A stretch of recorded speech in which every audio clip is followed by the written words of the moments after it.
Hello, Hey, hello. Kimmy, how's my volume for you? Getting this set up at the very last minute. My headphones are at 20% myself.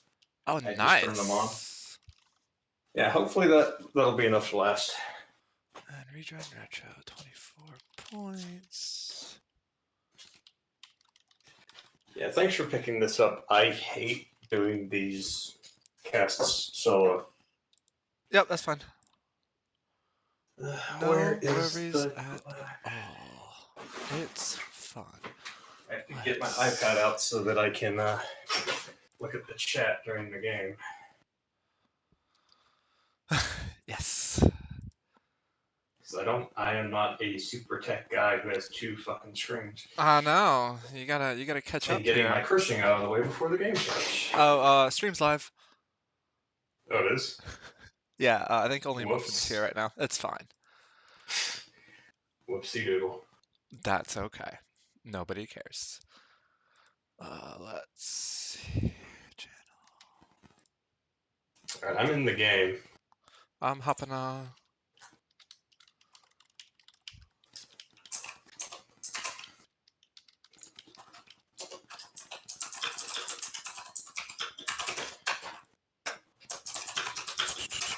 Let's see, game's loading up. I don't have map information yet, but we'll get that soon. And as we're getting set up for this game, I am watching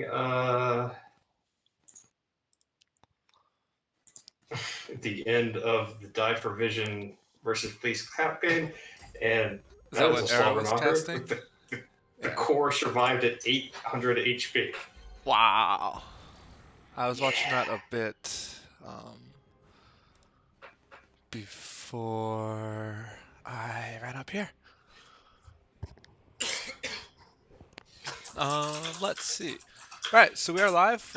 So welcome people that are tuning in now. I need to update the stream title though.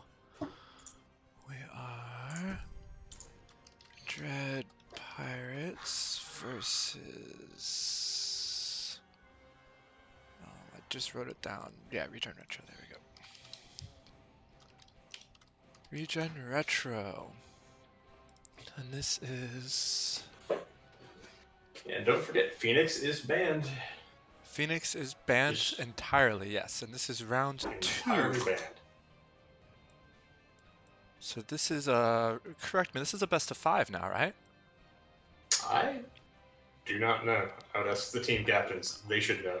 Okay, It's their job to know. I can check really quickly. Let's see.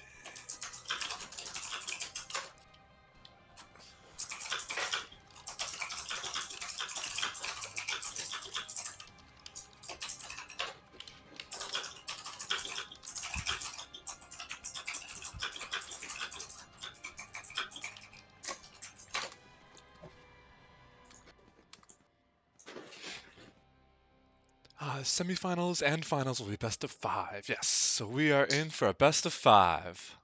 It's fantastic. Just an update for anybody not watching the other game. The team that had the core and 800 health is now pushing to win with objective. Sounds like fun. It's a 30-minute game. And I hope we get something similar tonight, because that would cause me to literally die.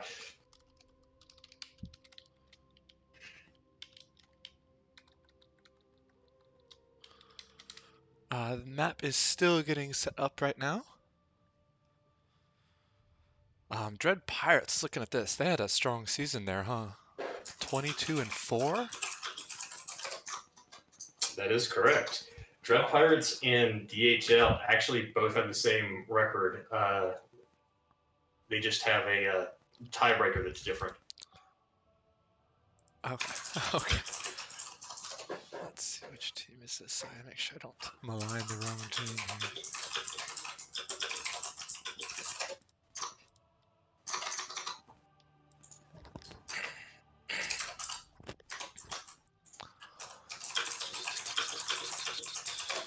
Yes, so it looks like ReGen Retro is finishing up a Storm League game. So All right. we're waiting on that. We don't have map picks or bans yet. And we don't All have right. one of the You know what? teams. While we're waiting, Kime, send me a message on Storm Week when they are ready, or in through HOTS when they are ready. Okay, I'm going to charge my headphones until then. go do that. That is fine.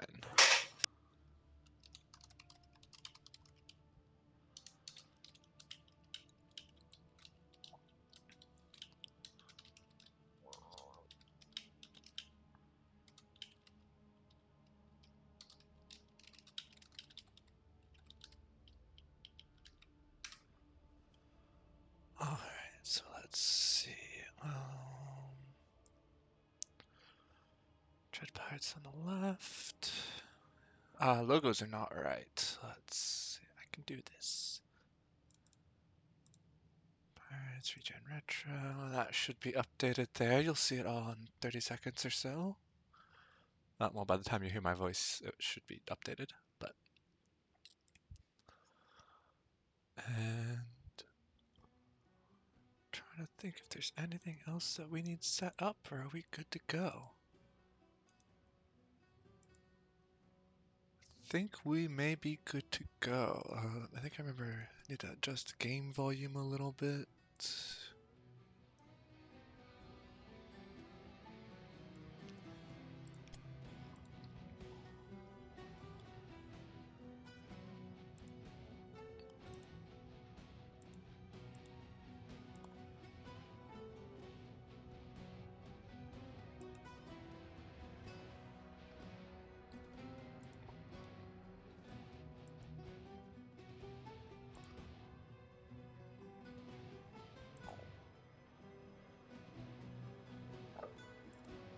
Alright, just hanging out, waiting everybody. We can talk a little bit, I guess, about what happened. So yeah, so this is round 2, the semifinals of Division A. We got the second place team from the main season, Dread Pirates, versus the fourth place team, ReGen Retro.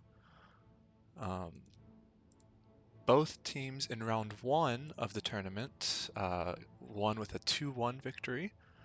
So no dominations in the first round. But now in the round 2 semifinals, it's going to be a best of 5. So we will have to see how that looks.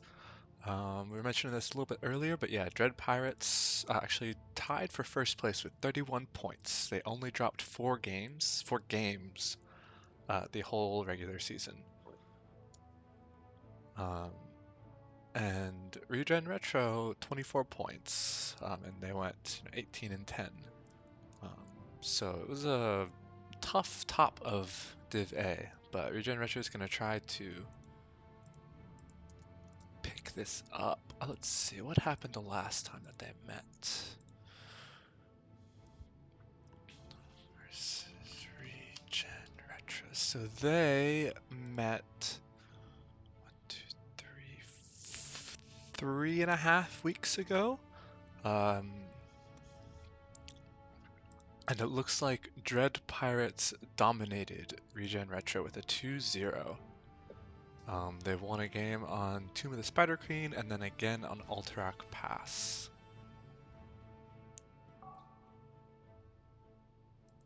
Alright, so we have our bands. We have... I don't know if I quite have the right team, but we are behind, so I'm just going to do this quickly anyways. Tomb... Sky Temple. So Braxis, 2-lane map, Battlefield of Eternity, 2-lane map, both banned out, and then Tomb of the Spider Queen and Sky Temple also banned out. And it looks like Dread Pirates are going to take first pick, which means we are waiting for ReGen Retro to pick a map.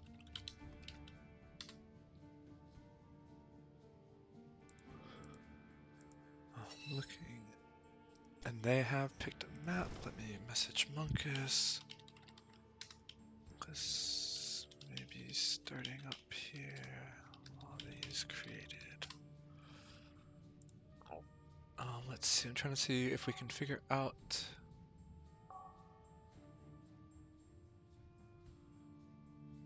I don't know who did the picks and map in their last match, but we will see.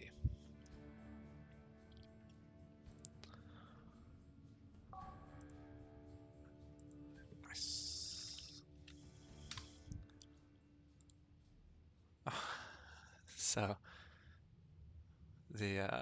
the Dread Pirates have some nice. I have realized. Yay! Dread Pirates have some nice portrait synergy going on here. Let me double check.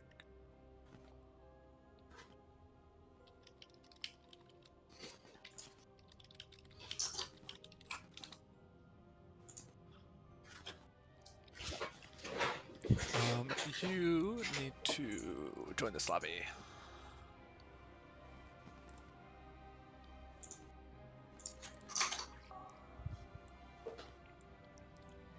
They banned Sky and Tomb. Okay.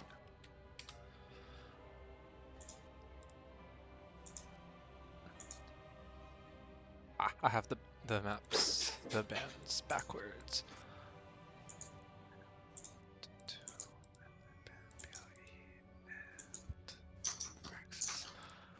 So Dread Pirates banned Tomb of the Spider Queen and Sky Temple. And ReGen Retro banned Battlefield of Eternity and Braxis Holdout. So ReGen does not like the 2-lane maps, clearly. Oh boy, Cursed Hollow. Oh boy. And that's the map we're on now, Cursed Hollow. First pick is going to be Dread Pirates. So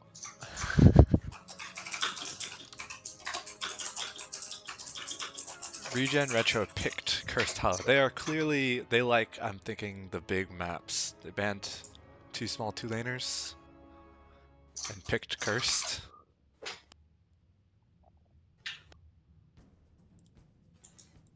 Are we still waiting on 2 people to come in?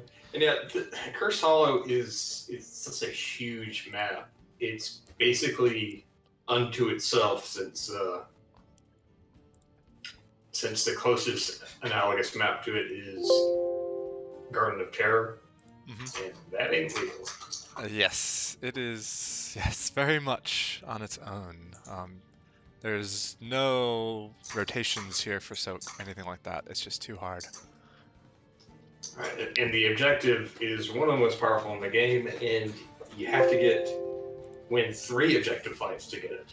Yes, I'm curious if we're going to see. It's always fun to see if teams decide to just stall or not even go for the first curse or 2, the first tribute or 2. Sorry, tribute. It'll be interesting to see if they go for that, depending on what their bans are. I will say that as a Deathwing main, this is one of Deathwing's best maps because he can install that objective perpetually. With the Skyfall on 7? With Skyfall, yes. Yeah. And with the level 10 upgrade to Cataclysm, you can do 4 or 5 Cataclysms in a row after you get objective. Yep. Just checking. Are you ready to Are you ready to go? They're not quite ready. I am ready. Okay.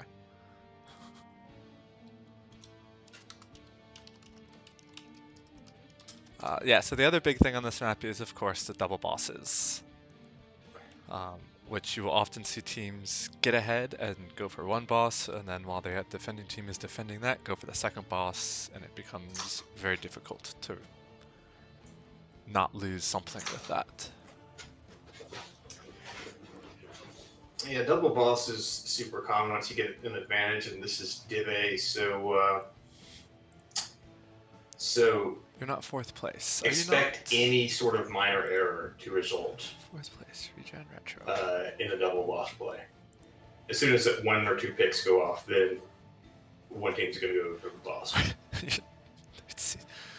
Okay, sorry. ReGen Retro is making me clarify that they're 3rd seed via tiebreaker. Oh wow, that is okay. So on the website doesn't track that. On the website, all of the numbers are identical. Yeah, 1 and 2 have the same points, 3 and 4 have the same points, but the tiebreakers mean that it matters who they play. Yeah. Yeah, so 1 and 2 have the same points, but they have different dominations, and so that's tracked on the website. And so I think that's why they're in the The, correct the, order. the thing that ended up being the tiebreaker is who beat who. Yeah. Oh, okay. Yeah. So, yeah.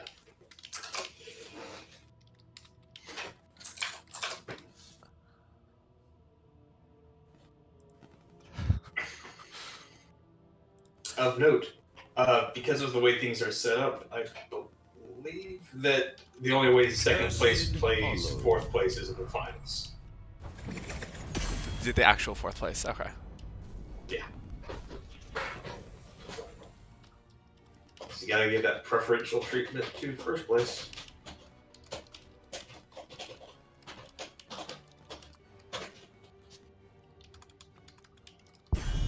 Alright. And I think both of these teams have a Deathwing player, and Medivh is a target ban. It's never a random ban. And I believe the Grandmaster on ReGen Retro is a GM Medivh. Then that is something you want to ban. Yeah. We switch it I remember a very little of my opposition research, but after seeing that Medivh, I'm like, oh, right. What? That's probably because they have good Medivh. And Deathwing, obviously, that new meta second pick ban Deathwing. Yes. Okay. Ariel ban, or do they think she's lower pry now? Actually, at this level, Kime, I would say that Anna is a lot more valuable than, You think so? than Ariel. Okay. Yeah. The thing is that Anna brings a lot more to the table. While Rez is very strong, with it being a 5-second cast time, of being down one person compared to like Anna, who has the peel, who has the disengage and the cleanses. Yeah, she's super strong. Okay. And ETC is a very strong offlane here. Like that stage dive. I wonder suddenly if they'll do your that. backline is just destroyed. Yeah, ETC is an interesting pick for a first pick tank, but for an offlane that could make more sense. Like, there was a div. Yeah, I don't know if it's worth giving up Johanna. Is the thing, Johanna Yeah. and Anna. There was a div D team a couple days ago. Oh, they took Ariel. Yeah, fair enough. Ariel is still very strong, and because this map is all around walls, it's very easy to get her stun off. Mm-hmm. So, and like I said, she's not bad. Certainly not bad. Still, yeah. like at the top spot of healing. It's just that I think that Anna is more impactful.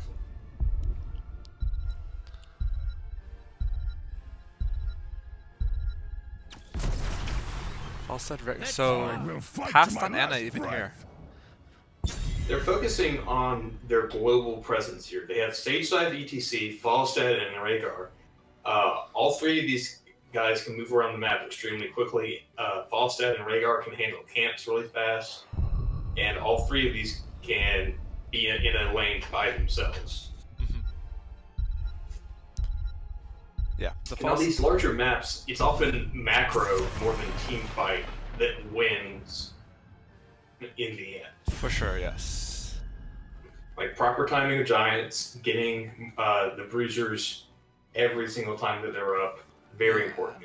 Which is interesting in that ReGen Retro is the one that picked the team, but Dread Pirates are the ones that have taken far more of the global macro heroes so far.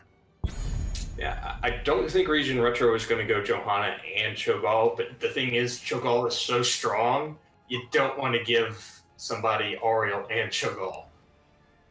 Then you're just, like, you could fake somebody out with a Johanna Ariel pick, and it's still worth it to get Cho'Gall because of how strong that Ariel Cho'Gall combo is.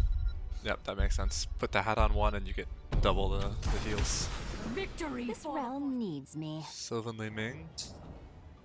Okay, I'm expecting for ReGen Retro as their last pick to get a double soaker, because by grabbing Sylvanas on this map, they're indicating that they want to push and push hard. Double soak on The value Cursed. that Sylvanas gets here is from shoving it down. Yeah, but Cursed is such a hard map to double soak. You have to be on point.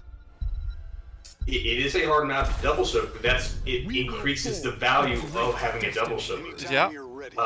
Falstad doesn't double soak super effectively, and he's the closest thing they have to a double soaker. So if they pick up one, and that's a very main tech right there, I think. Yeah, with the taunt. Taunt variant, I would guess. But yeah. I'm just gonna say I don't think Falstad can double soak on this map at all. Yeah, so, and that's the thing. It's hard to do, but by picking it, if they pick a double soaker here, they will have a huge advantage. There you go. I stand corrected. This is a way to 3 do points. it. I called their shot.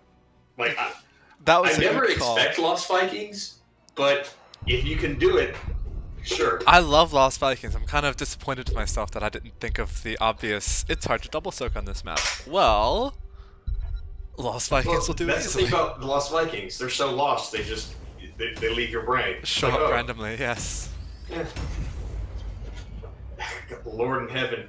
So yeah, I gotta give this 1,000% to ReGen Retro in the draft. They won this draft. They got their double soaker in the Vikings, and they got them through uncountered. So they don't have a zero tool to just pick them off, and they have Sylvanas, which means essentially it's going to be a 4v4 or a 4v3, and if it's a 4v3, they just win the lane that they're pushing, and if it's a 4v4, they win from the XP soak. Yeah, I gotta say, ReGen's probably quite pleased with how this draft went. Yeah. This draft went all according to their master plan. Like, you could tell from the way that they picked their heroes that they had a plan in here, and they executed it perfectly in draft. Yep. Now the question is going to be basically, I feel like the Dread Pirates has got to, I don't know, get picks, kill the Vikings. It's going to depend a lot. Dread Pirates' win condition here is going to be the objective. The objective. They have much better objective fight. They need to win and win fast. Yeah. All right. Which team do you want to introduce?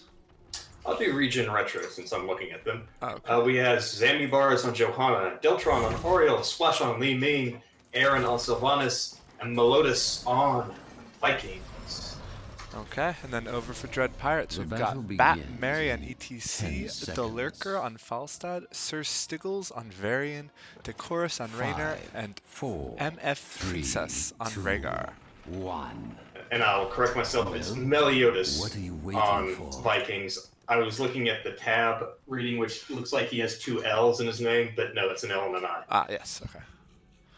So we can And yeah, just like I said, they are shoving down one lane, and that lane is top. Yes, right away. And here's the thing, Pirates thought they were going bottom, which is the standard map to push if you're on the right side, because that's where your giants are. And they're getting the full tower out of this, which is great. Oh, no. I will say the one weakness of ReGen Retro's comp is the fact that they don't necessarily have a great energy battery for Ariel. Sylvanas does good damage, but she doesn't have that same sort of consistency that a Raynor or a Greymane or a Val does. Yeah. And so it looks like Dread Pirates have elected to... No, they are sending Falstad mid now. For a while, they missed some soak mid there. And here's the worst part about Dread Pirates going into this comp. They have a taunt variant. So he's gonna really struggle into the Vikings, I think. And top lane is just getting shoved in super hard. So Vikings have lost 2 Vikings already, which is not, it's early to lose 2 already. So they're gonna need to kind of pick that up a little bit.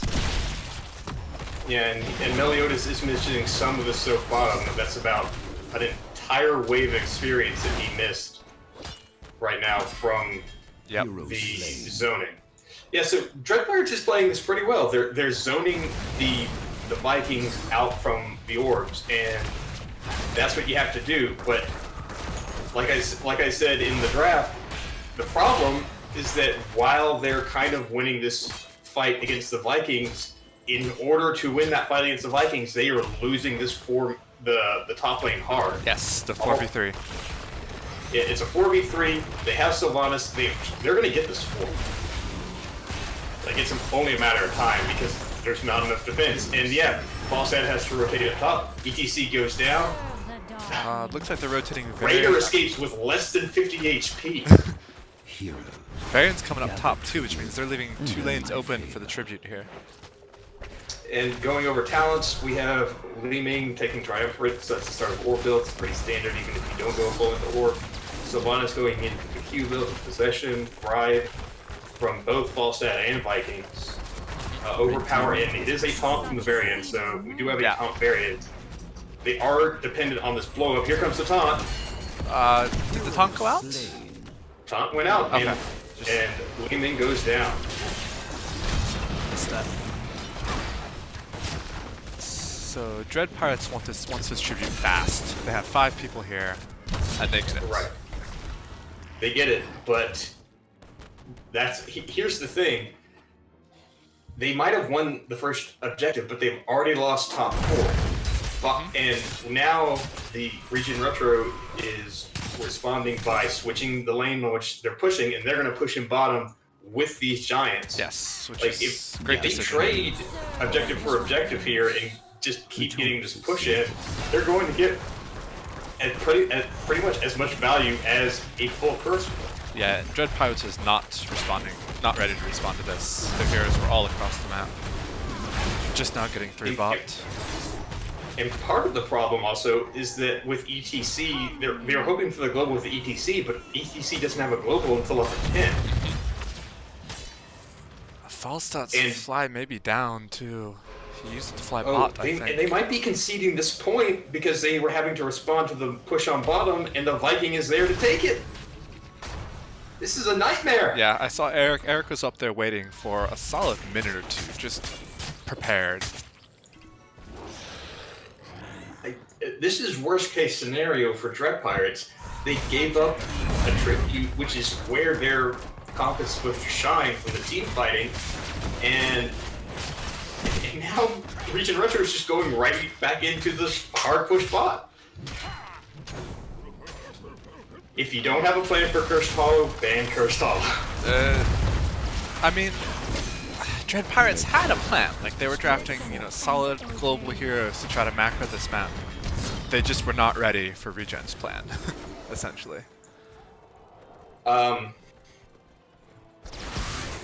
They drafted a very standard draft for a big map. Yeah, a standard draft. That's a standard draft. ReGen Retro had a plan. Yes. Like, I would say this is the difference between having an idea of what's good and having a plan. Quick, nice time boss for Dread Pirates. Third objective, we're going to be down all 3 forts before the third objective comes up, almost. Not quite, but it's close, yeah. Oh, I missed it, but the bottom boss got picked up by Dread Pirates. That'll help stem things a little bit. Yes, Dread Pirates took that bottom boss before the tribute respawned while they saw ReGen on the map pushing mid.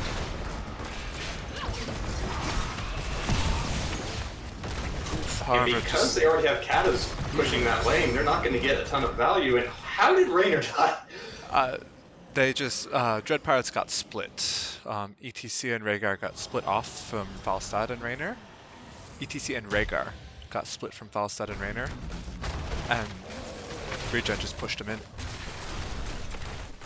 So for tens, what do we have? Blessed If they Shield? can't win the team fights, I don't know how they win this game. Yeah, that's the problem. They're fighting essentially 4v5 and they're losing.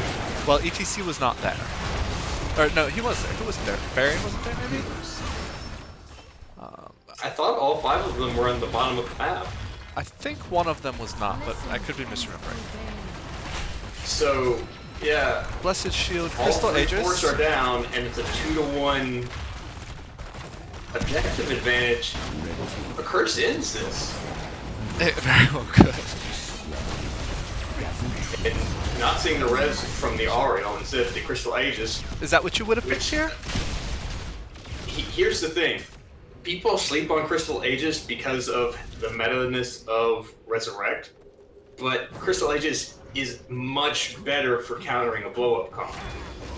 Because once Taunt goes out, if the guy dies, it's going to be hard to res into all of that. But Crystal Aegis just disengages. ETC stage dive on the boss for... I'm not quite sure why. Because of the location of the tribute, he probably thought that they were on boss and wanted to cover that. Yeah, the rest of his team was quite close. But, okay. Yeah, see, ReGen Retro is going straight for Now they are. the boss right now. And to go over the ults that we're taking, we have Warbringer by Varian, Stage Dive by ETC, Ancestral Healing from Rhaegar, Hyperion from Raynor, Gus from Falstad, Blessed Shield, Crystal Aegis, Wave of Force, Play Again, and Wailing Arrow. All very standard, except for the Aegis taken instead of Res. But again, Aegis is a really good ult, and it's what you need into comp blow-up. I can see that, yep.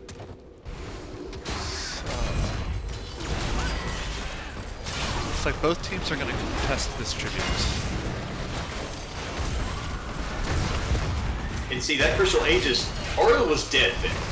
And then she pops Crystal Aegis and she saved her life. She got the same value she would have gotten from Res, except she didn't die. This is a desperate fight for Dread Pirates because they are down 13s, but they need this tribute. Oh god, this is the game right here. They just lost Varian.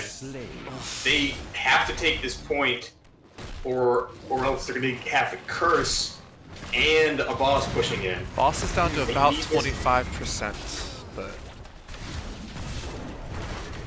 if they get this curse, they will stem off the attack. But without it, okay. So look at how far these lanes are pushed in. yeah. I mean, that's what happens with the strategy that this map is going almost exactly as ReGen planned it. So Yes. How do you get value here from this curse? That's the question. well, because the lanes were so pushed, that actually helps Dread Pirates get a little bit more value than they would have otherwise. Look at the Vikings up top. They are essentially meaning that no value is being generated in the top lane. Which is okay. I think Dread Pirates is like, we need the easy soap from this and to get back a fort or two. They don't need to push every lane out. They're going hard into this bottom lane. I think too And hard. right now, yeah, ReGen Retro is soaking so well. They're about to have 16s. They have a 2-level advantage. Yeah, I kind of would have Their liked curse to. only got them 1 fort. I would have liked to have seen them rotate to that mid fort instead of trying to push the keep wall here. I think they could have gotten the fort pretty easily, but maybe not. The 16s are about to come up. Ooh, bush party, right on the bot boss. Is Joe gonna flashlight? And this is a full orb build Li Ming. There's only 3 of Dread Pirates. Oh, 4. Okay. Oh, Bush Party. Bush party did exactly what they wanted to happen. Yep. Great counterplay by Dread Pirates. Exactly what they Yeah, did. and I'm not sure whether it was intentional or not, but Raynor being kind of split for the flank worked really well too. Because when Li Ming started to run away from the bush party that was just sprung, Raynor was right there. And ETC is going back to deal with this push top. That is a huge wave coming into top keep. Yeah, that would have been keep Right if now- he didn't do that. Yeah. Oh, and Meliodas steals the Siege Giants. So we have 16s now for ReGen. Opposing Presence. Ooh, the Ariel quest. I like that one. Orbs for Li Ming. Stun for Lost Vikings. Will of the Forsaken Unstoppable. Is that standard? I don't know. For stopping the top. Okay. I'm not up to date on my Soul builds. So despite all this push, Dread Pirates may get the first keep now. They're trying for it. It is defensible, but yeah, it is going to get pretty low here. But right now, Dread Pirates has to be very careful to not overstay their welcome. They almost got the keep, but not quite. They need to just back out. Yeah, it's time to go. And the gust to disengage. Gust just used. Yep. Now, stage dive is up, so it is unlikely that the Viking will actually get the point. You think he'll stage dive to stall it? Oh, Falstat's flying in to stall. Falset's flying in. And stage dive. I kind of disagree with both of them. If you're going to use one of the they see globals, where ReGen Retro is on the map. They're all bot. which is why they didn't need 2 globals there. I think using the fly and the stage dive was a mistake. Not super punished, but I think just a stage dive would have been fine. yeah.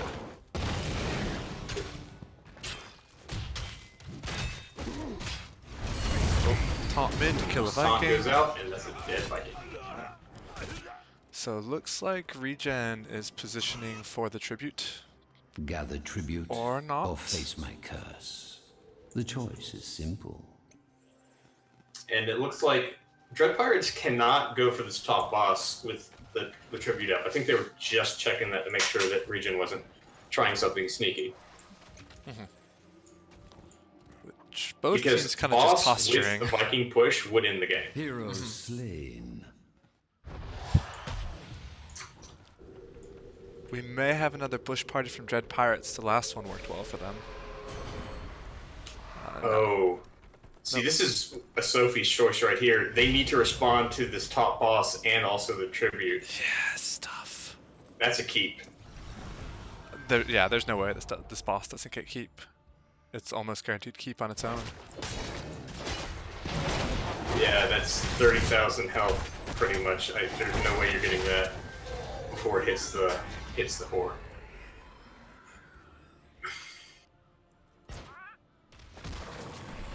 (19-17).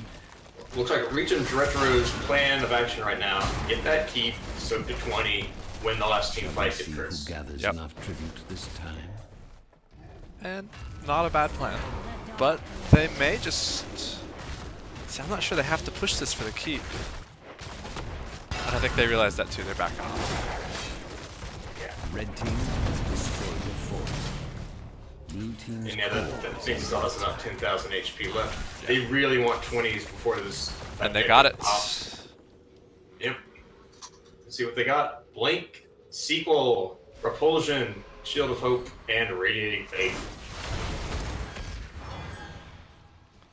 And if they get this, they do. Oh god. Oh, that's not good for Dread Pirates. You shall They wanted know to stall my that. No, that's mid keep's gone. Bot is being pushed in hard. Variant took the armor banner. Okay. Blue team's core is under attack. The thing here is that Dread Pirates doesn't have a ton of clear.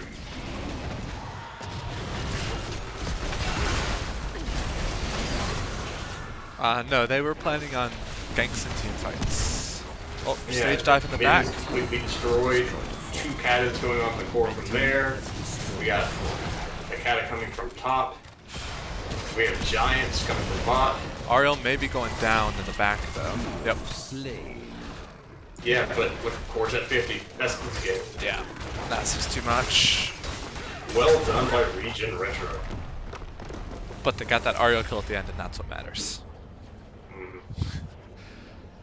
ReGen Retro won the draft. They played the game exactly how they wanted to play it. Yeah, I think from start to finish, that was very close to how ReGen Retro wanted an ideal game to go.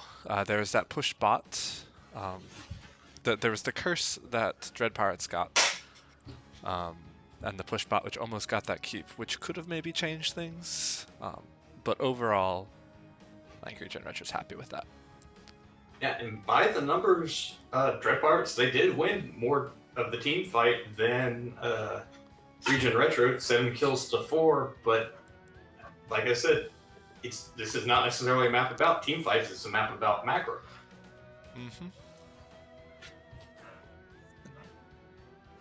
I think The lots of last game I stats a little casted bit actually here. had something similar, where the team that lost had more kills. Kills are not everything here. And the variant blow-up comp is very, very strong, but if your opponent is not willing to engage with you, it doesn't work out. Mm-hmm. And that's how a Sylvanas Vikings comp works, just refusing to engage. Always having the advantage somewhere. Yep. Yeah, like you were saying, like they had their plan in that draft, and they needed a double soaker, and they found the one hero that could really do that the best on this map. I think Malthael would have been acceptable, It but would. yeah, Vikings essentially means that if when played right, there is no miss soak. Like 28,000 experience compared to 10,000 as the most. Yeah, The Malthael would have Vikings probably are been. just critical. Malthael probably would have been like maybe the second best or so, but it would have been hard to not miss soak. You would have missed soak. And this is also one of the draft strategies. If you're on a map where somebody can double soak, you either need to get rid of Sylvanas or have a double soak counter plan in mind.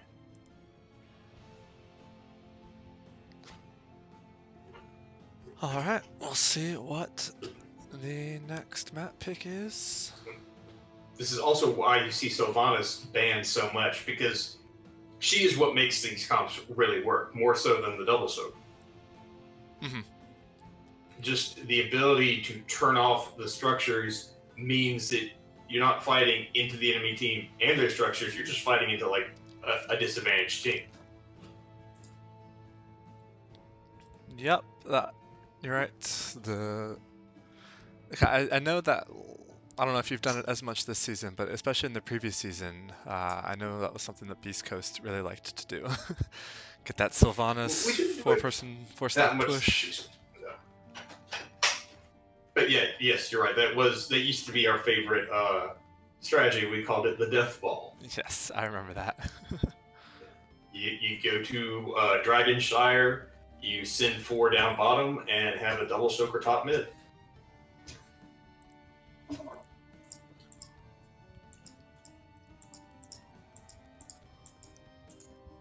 But it's hard to do because you depend on the enemy team to take you to a map like that and then not ban Sylvanas. Well, they picked the map. They did pick the map, and they also didn't pick Sylvanas until the second round. Mm-hmm. I'm wondering if Dread Pirates was kind of also not thinking of Vikings.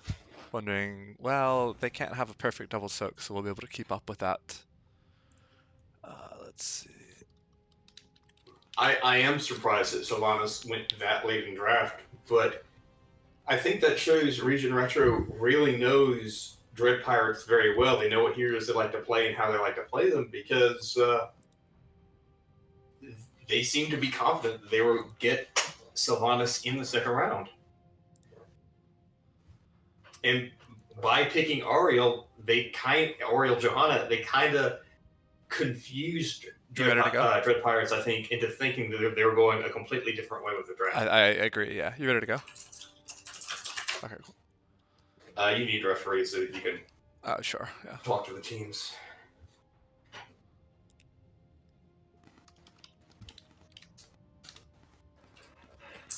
So map 2, also again picked by ReGen Retro, because Dread Pirates has allotted for first draft pick again.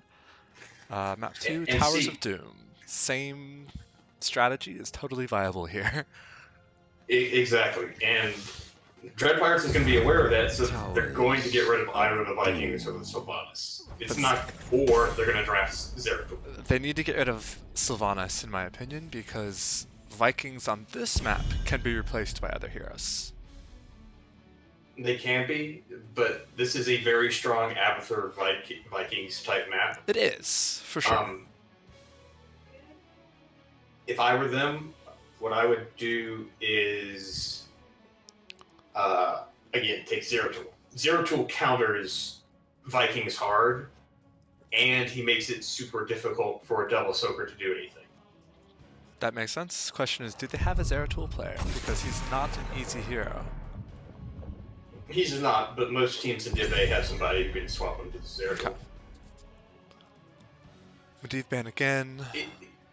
It's kind of like Deathwing, where you need somebody who can ride that bike. Right. If you get the chance, you have to be able to. Right. I think Zeratul, Anna, and Deathwing are like the three big ones where it's like you gotta have somebody on your team who can play that. But we didn't see Anna last game, so maybe I'm just wrong, and these guys are just on a different level with me. And That's that's possible. You just poor bronze player can't be expected to know all these things, right? Yeah, I'm just a trash one trick avatar. What do I know? Same bans completely from Dread Pirates. Abathur makes sense, like you were saying, on this map because this is Abathur's best map. It's Abathur's best map, and again, you can't let a Grandmaster Medivh run rush shot through you. Yeah. Greyman, this is the same same exact bands. bands. There's the Greymane. Yeah. Okay. The Greymane band is interesting because he's not what I would have considered a high pry ban. You want to know why they're banning Greymane? That would be great. Okay. The chorus play Greymane. What Dread Pirates is doing is a blow-up comp with Varian and Taunt. So what their comp is based around is Varian goes in, he taunts one of your guys, Greymane uses Bullet, and then they finish it off with their burst. Okay. That makes sense. So by banning Greymane, they are weakening the potential. They're going again with the ETC for the offlane. Are we in a time loop? Well, the thing is this is their super standard draft, and it's very effective. Oh, and Varian there's got a counter to Varian. snagged. Here's the other thing, though. Varian's actually not the most important part of the blow-up comp because Garrosh does the job better, and I'm pretty sure that their tank plays Garrosh. Garrosh is The arguably thing a that little Varian bit has harder. over Garrosh is that he charges in, and it's a click Yeah. taunt. Varian's a little bit easier to execute that.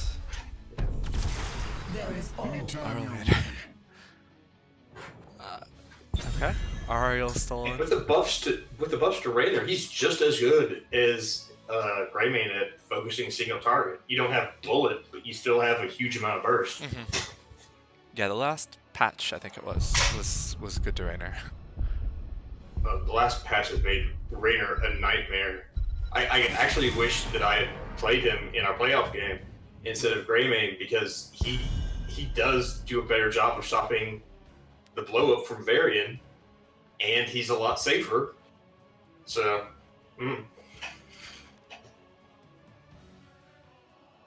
But yeah, I mean, what can you do when a patch comes out the day you're supposed to play your game? Yes, that was an awkward day for a patch. And there's a Sylvanas ban. Yep. Makes sense. Now Cho'Gall Anna. Boom, just do it. And the I would love hilarious to thing see is, Cho'Gall. Sylvanas is a great ban here, but because of the way things have worked out, Cho'Gall Anna would actually hard counter this entire draft so far and win the game. But okay, they're not going Cho'Gall. Both teams swapping a lot of heroes this game. Yeah, You do say Anna though. It's Ariel for the false side of Varian. Yeah. So, would you normally go Eye of Horus? I know we haven't seen the full draft No, yet, but you have a Li Ming. Li Ming, so you would go Nano. Okay. Yeah. I was wondering if it would You help. go with the Eye of Horus stall. if you don't have a good nano target, or if you have to play super safe. Okay, main tank ETC this time. Yeah, first picking that main tank ETC as well. Well, again, I don't think that they were planning on tanking with ETC. They were going to tank with the Varian, but they adapted to the draft and said, okay, they took Varian, we're going to use ETC. ETC can also stop Varian's approach with his W. And Varian depends on that charged taunt. Malthael versus Rexar. I would love to see Malthael double soak here. If Malthael decides to double soak, that will give Dread Pirates an advantage. Rexar, I think he does fine in double soaking. He just can't rotate nearly as fast as Malthael. Yes. He'll eventually fall behind. Yes. And as well, if they don't double soak, Malthael versus Rexar in one lane can be pretty hard for Malthael. Not impossible if the Malthael is really good or the Rexar is not as good, but hard. The other thing is, by taking Falstad with the Varian, what that does is it denies the Falstad to the other team. Mm-hmm. It's less that Falstad works really good with Varian, it's that Gust is such a valuable disengage tool that it stops the Varian blow-up comp. Mm-hmm. This is like some fourth dimensional chess that these teams are playing with these draft choices. Yeah, this draft was, I think, a lot more back and forth from both teams. Right. And you'll notice last game, they took the Varian with the Falstad too, for the same reason. Mm. And Kel'Thas, who I feel like doesn't see as much I play. will say I've been very impressed with the drafts both times. Mm-hmm.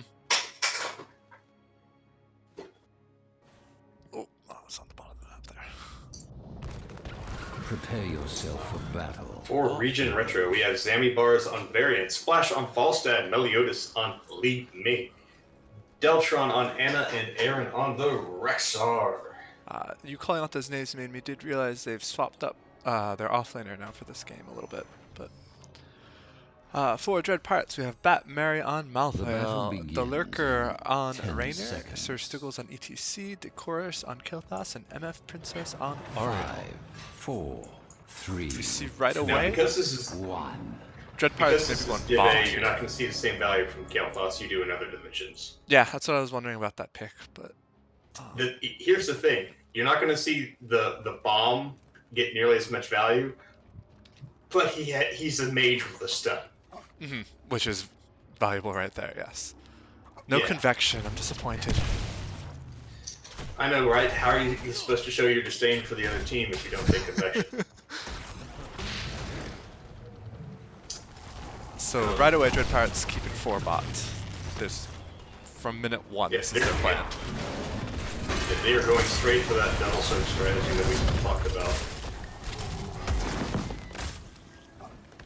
And like you said, this is kind of an almost exact reversal of the team comp, with the double soaker now being for Dread Pirates and ReGen Retro now going with the blow up 4-man plan. Rexar's trying to double soak. We'll see if he can keep up. And it's one thing about double soaking with Malthael, and yeah, he's making a little error here. You don't have to get all the experience from the wave. The important thing is to maximize your experience. Yes. So if you miss it from 1, that's fine if you get 3. Yes. So what he did right there, he traded 1 XP warp top for 3 down mid. Yeah, I noticed that his And rotation. yet he still had experience.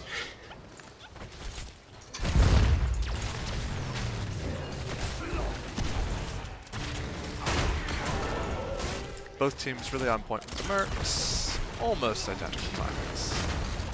And, well, here is the advantage of the double soak strategy. ReGen Retro having to send Falstad to cover mid and get experience because Rexar was starting to fall behind, and when that happens, just shove by. Mm-hmm. So it works. It messes up Malthael's day, but they're losing so much bot now because of that. And bot is supremely important on this map. Yeah. ETC's getting low, but it's fine. It's not a voice chat. So sure. And ETC works fine in this role, but if they knew that the taunt was going to get stolen from him, they probably would have wanted to take a Nubrak instead, because he kind of works as a soft Sylvanas by spawning beetles that will just tank the shots for your team. Yep. And we're going to see a big fight bot here for the bot altar, and top is probably just going to trade up. That would make sense, yeah. ETC going quite a different build. Or not ETC, Li Ming going quite a different build here. Full magic missiles. The Raven Lord. It's a key build. Yep. Red team draws first blood. Alright. You have done. ReGen got what they needed. Let the Gravekeeper. Oh, bomb spread. Oh It was. no! Forget what I said about the bombs not getting value in debate. Forget what I said. Oh, Kael'thas just... Chuck that weak crap out the window, bombs, maximum value. I thought Kael'thas was basically just giving up his life there because he ran away from an escape. Like, I want an instant replay of Falstead eating directly into the Li Ming, who also had a bomb, and then detonated and killing that Li Ming. Let's see, where's the XP tab? Alright, I'm watching the stream on my iPad, so I can get that instant replay. And here it goes. Falstead ease. Oh, ooh. Just as good the second time around. We do have the fade by ReGen. They may suffer from this. That was an amazing stun combo there. ETC stun followed into the Oriole stun into the wall. That was just beautiful execution by Dread Pirates right there. Sure, Stiggles getting out with less than 500 experience. Oh, but the Rexar finished it. Let's be fair. Misha finished it. That's true. Rexar did not help.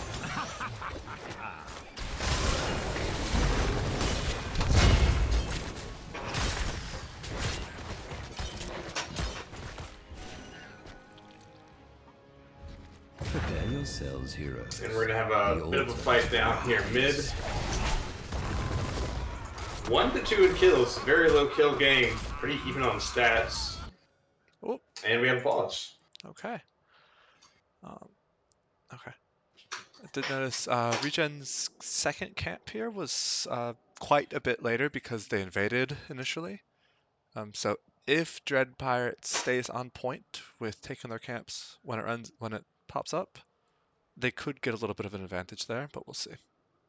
Well, let's go over talents real quick.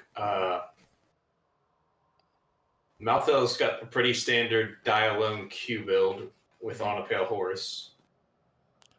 Okay, I gotta count this off. And like you said, we have the full Q build from Li Ming.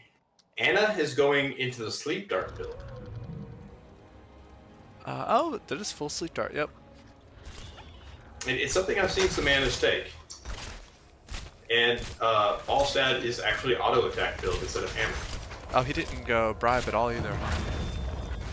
Bribe is not super valuable when you're with 4 man on this map, and there's only one bribable camp. The other 2 are going to be just contested. No, I can see why. And Oriole gets the cap bottom, and now it's a fight for mid. And ReGen Retro is about to hit their 10s. They really want to hit these 10s before they fully engage. And the minions will definitely get it if they don't die. Give it. Looks like they may just be giving. No, Malthael's gonna. Nope, too late to stall. So quite uncontested altars for both, actually. Complete usurper. It's better to let them go uncontested than to throw your corpse onto the altar. I can see that, yes. Alright, we do have 10s now. Warbringer again from Varian. Gust, Wave of Force. Let me correct you real quick. This is a different variant. That's true. Different variant, also taking Warbringer. There we go. Unleash the Boars on Misha, on Misha, yeah. Which I think is the more standard one, probably. And another Crystal Aegis. Which again, it's to counter that blow-up. Ah, yes. Smosh Pits, Last Rites. Oh, did you see that? I will say that the counter to the blow-up aspect is not something I really thought about until after I got destroyed by the very blow-up. And that is a huge death there. ETC just melted. Faster than Aria was able to click. Hero slay. The power of nano-boosted Li Ming, and did Malthael just solo kill Rexar? Yeah, Rexar I think was a little bit out of position because Malthael caught him on the rotation down to that camp, it looked like. ETC is going to be able to get here in time. Yes. So, but Kael'thas My just had the pick was a back there mistake. too. That's 4 interrupts, I think, on the other team. Jet And Pirates needs to give this, I think. almost dead. They're just not in position. They're not healthy.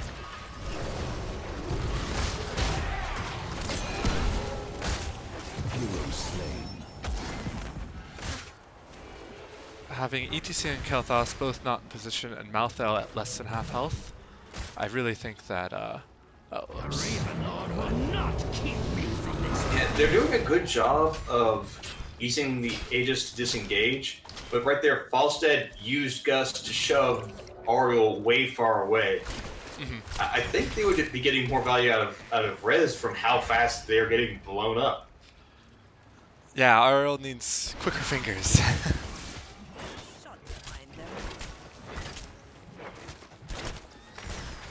That's Yeah, if she could use the Aegis right before the orb hits them as opposed to right after, it would be very nice. Just look at how fast ETC goes. Here's the other thing. Ariel with a blow-up comp, or not Ariel, Anna with a blow-up comp is murder because she throws the grenade out and there's no saving the grenade and taunted person. Because you can't heal them. Right. Arguably, Anna's more important for the blow-up comp than Varian. And wow, the Crystal Aegis comes out that time in perfect timing to prevent Raynor from going down. That seemed, yeah, that was a good Crystal Aegis. Still haven't seen the mosh pit from the ETC. He's dead instantly every fight.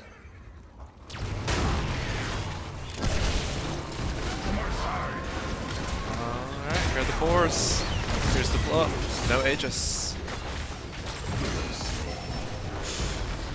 Wow. Blow up comp with living resets is scary. Oh, that false Flash stab. goes for the green kill and gets it. I liked that kill. That was just stunting right there. Yeah, this is part of the problem with an ETC main tank, though. Is that he's just a squishy tank. Our towers assail the Raven Lord. I mean, I don't even think it's that. I just think it's that Towers destroy these are all the tools of the blow-up comp, and they're working great together. for sure, yeah. Leading with the resets, Anna to deny healing, and Varian for the lockdown. Yeah, for sure. Like, we also had trouble running Ariel into blow-up comp, but we didn't take the Aegis. But you have to be so on top of playing those things. And with Li Ming going full into Q build, she's able to do massive damage from landing her magic missile. No, Misha! No, Misha!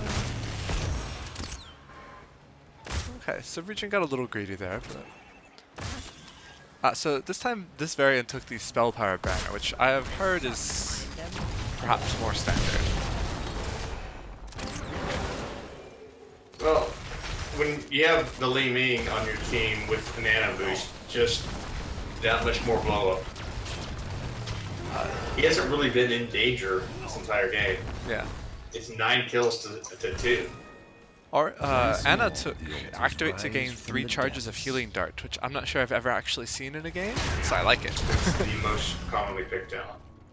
Not where I play. It's on-demand healing that you can control. For sure, yeah.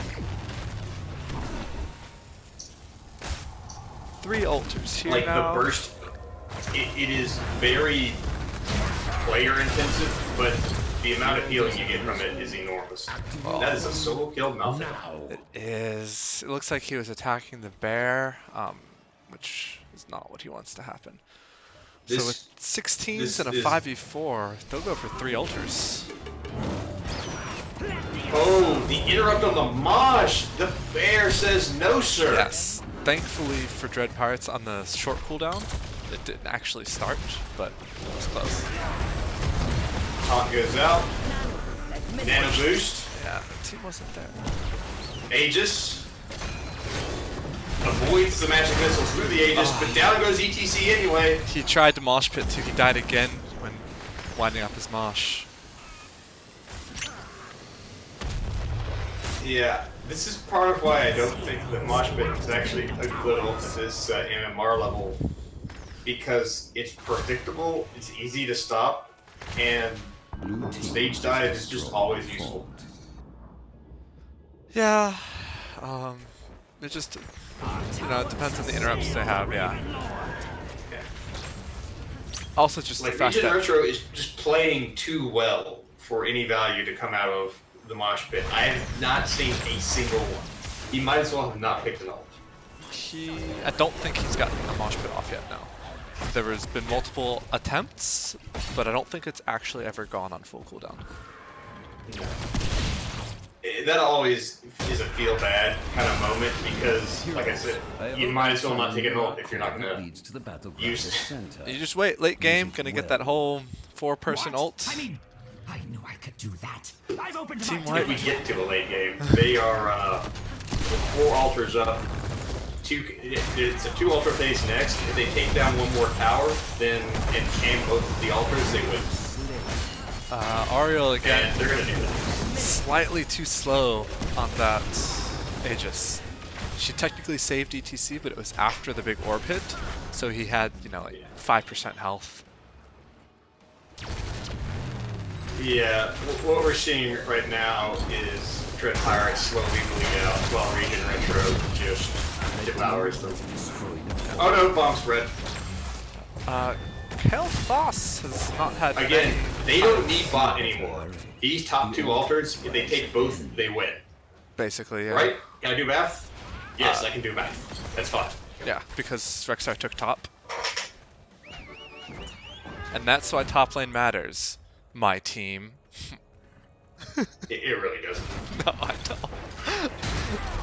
Don, Alright, single first match of the person. game, and it does nothing. Be swift, heroes. Do not let the gravekeepers crow. Rexar's back capping theirs. They may not get both then. extent of my power. They're doing what they have to do here, and they're Dread- running them down, but down goes Jimmy. Yeah. 20s are out. We have a nano boosted variant. I kind of think that Dread Pirates should have... We have that's Ultra, game. Ultra Gust, and the dead ETC. I kind of think Dread Pirates should have left someone back there instead of everybody chasing. Just to take this altar. Destroy the fort. Wow. That is a game 2 in dominating fashion going over to ReGen Retro. Yes. They said very, very sternly, no, we're 3rd seed, thank you very much. So, And they're making sure you know it, yes. Kime. I apologize. They are showing me that is certainly not 4th seed play. Yeah, you activated their Super Saiyan mode by implying they were 4th seed. How dare you?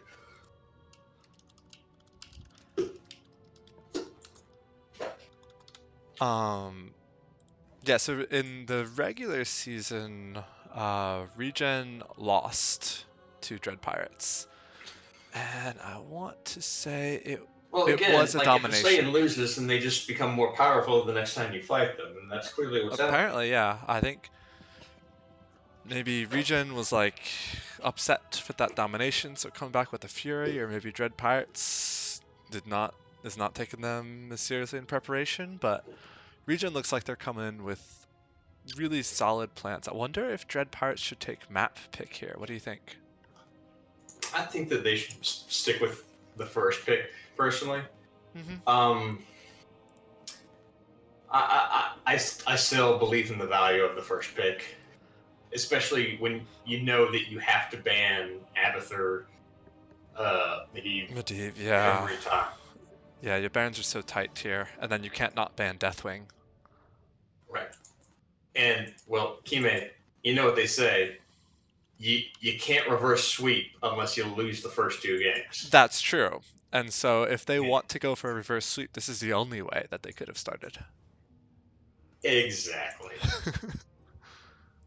Like this is all according to Kakaiku right here. This is just perfectly just. ReGen Retro doesn't know it just yet, but they're falling into the trap carefully laid by Dread Pirates. Yeah. They're into a false sense of security. Oof, looking at these numbers, ETC died 8 times that game. That was rough. And because I am such a math guy, 8 is half of 16. You are a pro. I know. I went to school, Keyman. Alright, I Oh. am going to be right back. I need to go to the restroom. I'll be back in, very short. Alright. And I will say that part of the reason why that might have happened is because the ETC swap off onto tank was pretty clearly a decision made during the draft. It was not something they were not planning on taking Maytech ETC, so they probably were not as well practiced with ETC as they could have been. So how's chat doing tonight? Y'all having fun? Yeah, there were a couple of pyros. There were a couple of pyros that came out.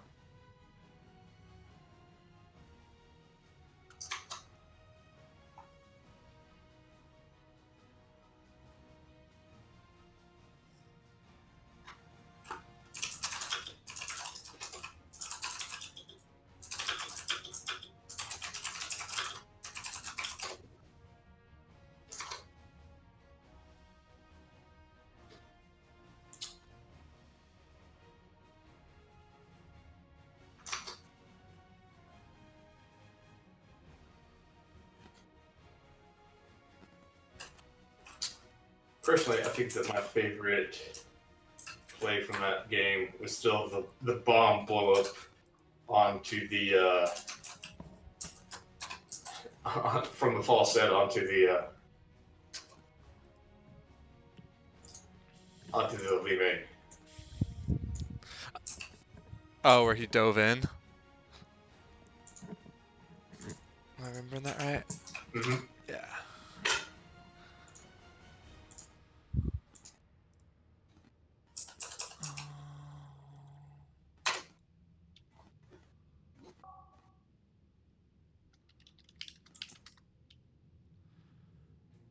So they did go. Dread Pirates did go for a first pick again. Yeah, with this meta, you just can't. What is... Which means that if they do the reverse sweep, they're probably going to have to do it through 2 first picks. Mm-hmm. And so we are on Dragonshire. Come to the game. That's another double soak map. It is another map where you can 4-push bot and double soak. So ReGen knows what they want to do. Yeah, I think ReGen Retro, to borrow some parlance, they have a type. This is like the 5th time they brought home a goth girl to meet the parents, and they're like, oh, okay. I see how it is, ReGen Retro.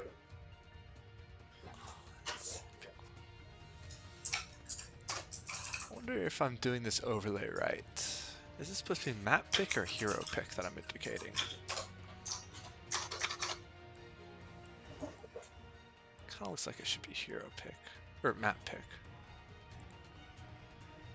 Ming is worth a bad? Maybe. Both teams are both doing well with the blow-up comp. Ming is strong, but again, she's not the most critical part. You can slot Lei Ming out with with Jaina or a number like Kael'thas would work too Kael'thas to even. extend the CC even. Yeah. Kael'thas. We And good to even go? though Mega disagrees with me on this, Mephisto too. Like, I mean, he does a ton of damage. Alright, you good, Monkus?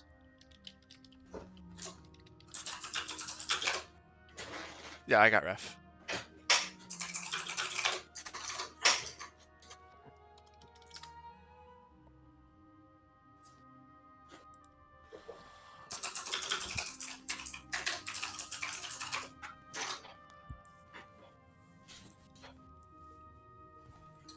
really, I think it comes down to just the meta strategies here and ReGen Retro has been winning the meta game this whole time. Dragonshire. Like, I liked Dread Pirate's draft in game 2, but as the game went on, it became clear that their draft was like a panic draft. It was. They may have called an audible halfway through that draft. Right. Yeah, I'm assuming like you are that they did not plan on first picking ETC as a tank.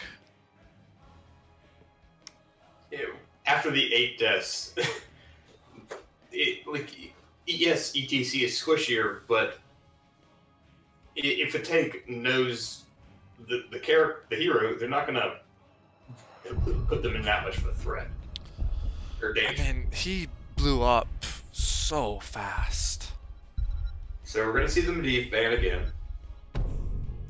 They're thinking about their second ban. Is what they're doing. They're Yeah. discussing it. Or their overall map strategy, just trying to give themselves as much time as they can.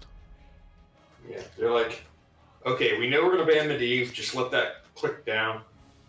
How do we stop ReGen Retro from having what they have? Do we let them have the Abathur? Because again, I haven't seen their Abathur.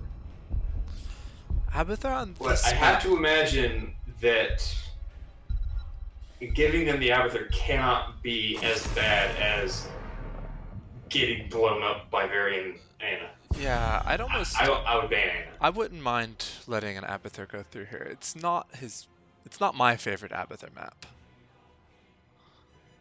And Here's what I say. Mhm. Either first pick Ana or ban that lady. Uh-huh.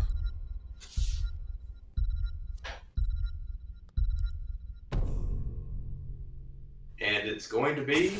It is. Good call. They, like you, are realizing that the Ana was too big of an issue. And this is something that happened in our playoff game against DHL, is that by game 3, it became apparent to both teams that how important Ana was. Mhm. And so it threw us for a loop when she got first picked. But she is so important to this blow-up. Her grenade, the fact that it denies healing means that you cannot save the blow-up target. The only thing that you can... You have to Aegis. You have to Aegis, or if you have an Uther. Divine Shield or Anduin Pull if they're fast enough, but that's a long cooldown. Anduin Pull, yeah, it's a 2-minute cooldown. Yeah, first pick Rexar and Dragonshire. I like it. It's standard. It also doesn't lock you into a single thing, and incoming blow-up comp. Oof, this is a scary start. Oh man, there it is.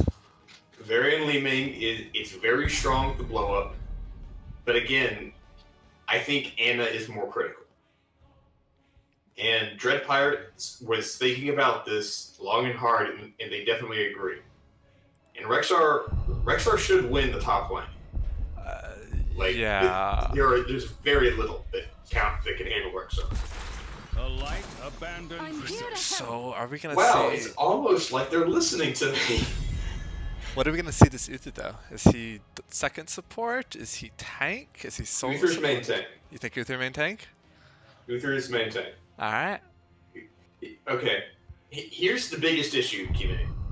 They are first pick, which means that ReGen Retro has a chance to respond in draft to everything that they do. If they see that Uther is their only healer, Lunar last pick, boom, you just lost the game. That's true, yeah. Although ReGen banned ETC, so they're hedging their bets on whether Uther's going to be tank or heal. I disagree with banning ETC. ETC was not a threat, and Rexar's in the top lane. Uther is the main tank. Mhm. They have picked. They have picked their tank. Yeah, there's an issue. Like if you solo Jaina as your damage, like you do like a support and a tank for your next 2 picks, that's long cooldowns in between when you can actually do something. I can't see that working, so. Like the only tank that they could really take is a new Breck, but all that all the Dread Pirates has to, or not Dread Pirates, ReGen, all the ReGen Retro has to do is hold off 1 damage for the last slot and pick Lunara if they have Uther as being that. And that's what they've done. Samuro. So Samura's going to be in the top lane, and by picking their draft in this order, they've left open the DPS in the last slot. If Dread Pirates is crazy enough to solo heal Uther, they're going to instantly lose this game. I like the Samuro pick.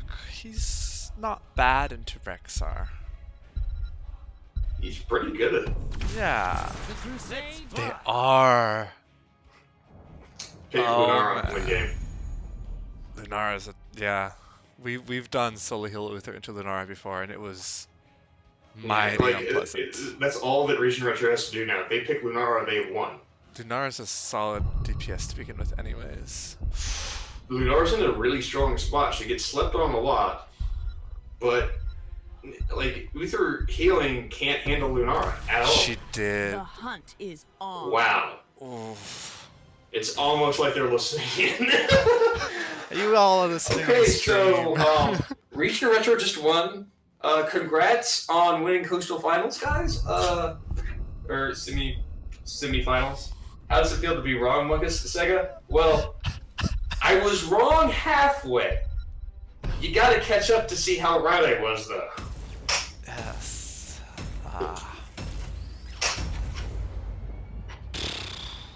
See, this is one of those cases where I was wrong, but actually I was right because of how badly they just got countered. I was wrong, but if you think about it, I was right.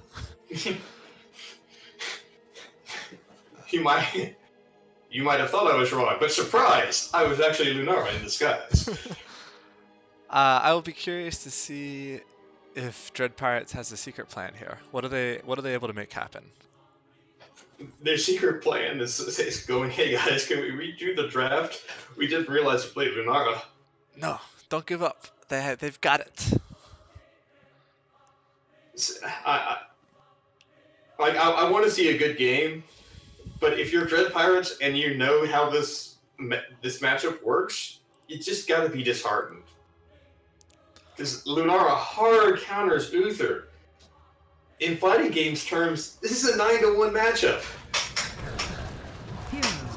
Alright, do you want to go ahead with Dread Pirates? Sure. We've got Sir Stiggles on Johanna, Bat, Mary on Rexar / Misha, the Lurker on Falstad, Decorus on Jaina, and MF Princess on Uther. And for Battle commencing in ReGen Retro, we 10 have seconds. Sammy Bars on Varian, Deltron on Malfurion, Aaron on Samuro, Splash on Li Ming, and Meliodas on the Loom. 2, 1. Let the battle begin. Way of the Illusion for Samuro. Okay. Bribe, orbs. What's this Uther? I don't know Uther talents. I don't really know the Uther talents either, but I think that's their Healy talent. Looks like a Healy talent, yeah.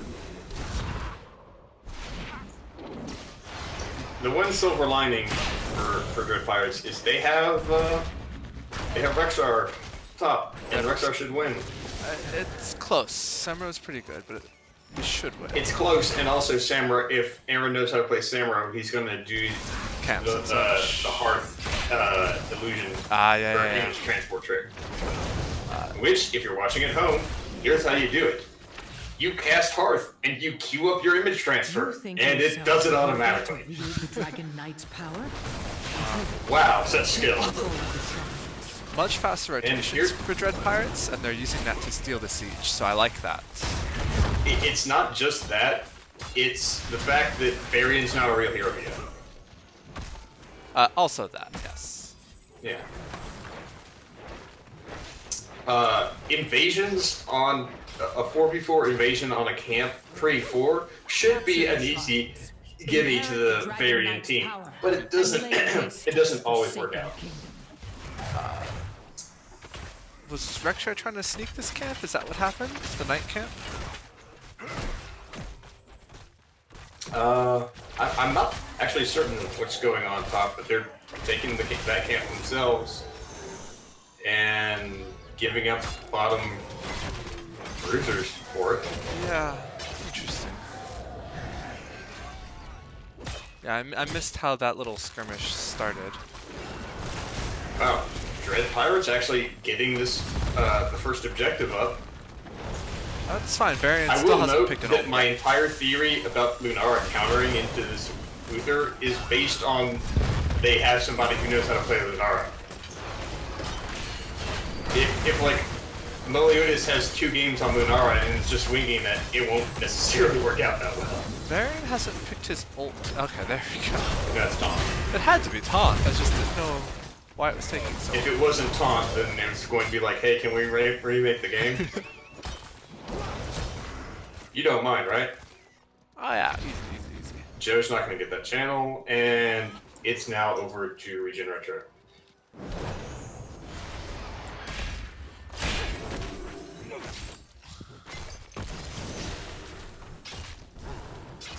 And trying to see where the fight's going to be coming, because, okay, the fight's going to be over on bot. Taunt came out. Yeah, I think if Johanna were an ETC right now, she would be dead. Oh, yeah. Because ETC would have just had no way to get out of the route. No way to get out of the route, and no chunky shield.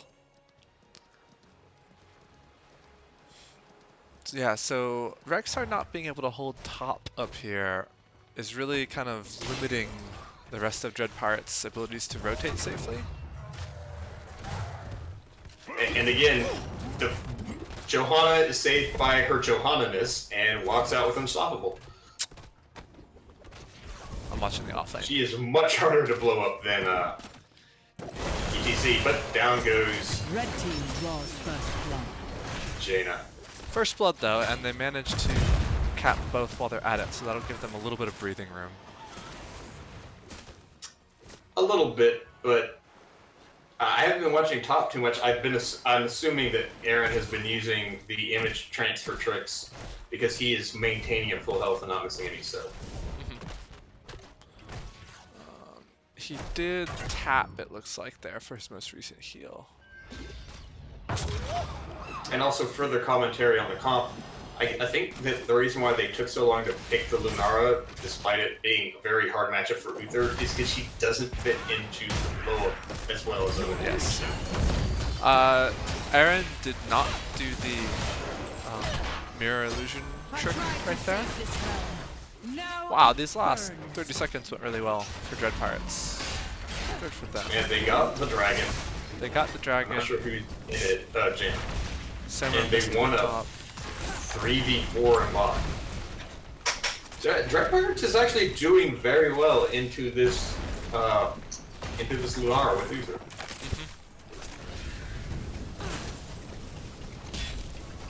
Yeah, looking at the numbers, all the damage so far has been the Sling Man. Yes. And a lot of it has been inconsequential damage into the Johanna. Johanna has 5,000 damage shielded. That's about half of Li Ming's total output right now. Interesting that Li Ming is going an orb build in this game. Blue team has destroyed I wonder if that's maybe Yeah, this recognizing. Li Ming went Q-Build last game. Yeah, I I've wonder if seen she's enough. recognizing that her blow-up's not quite the same Hero this game slain. with Lunara, and so going for a slightly different build. That's pretty astute. I think you're right. I think they're going for more of a poke and just blow up somebody who's low. Yeah, because Uther does not respond well to poke. Let's see, so we have ults on Dread Pirates. You want to go through those?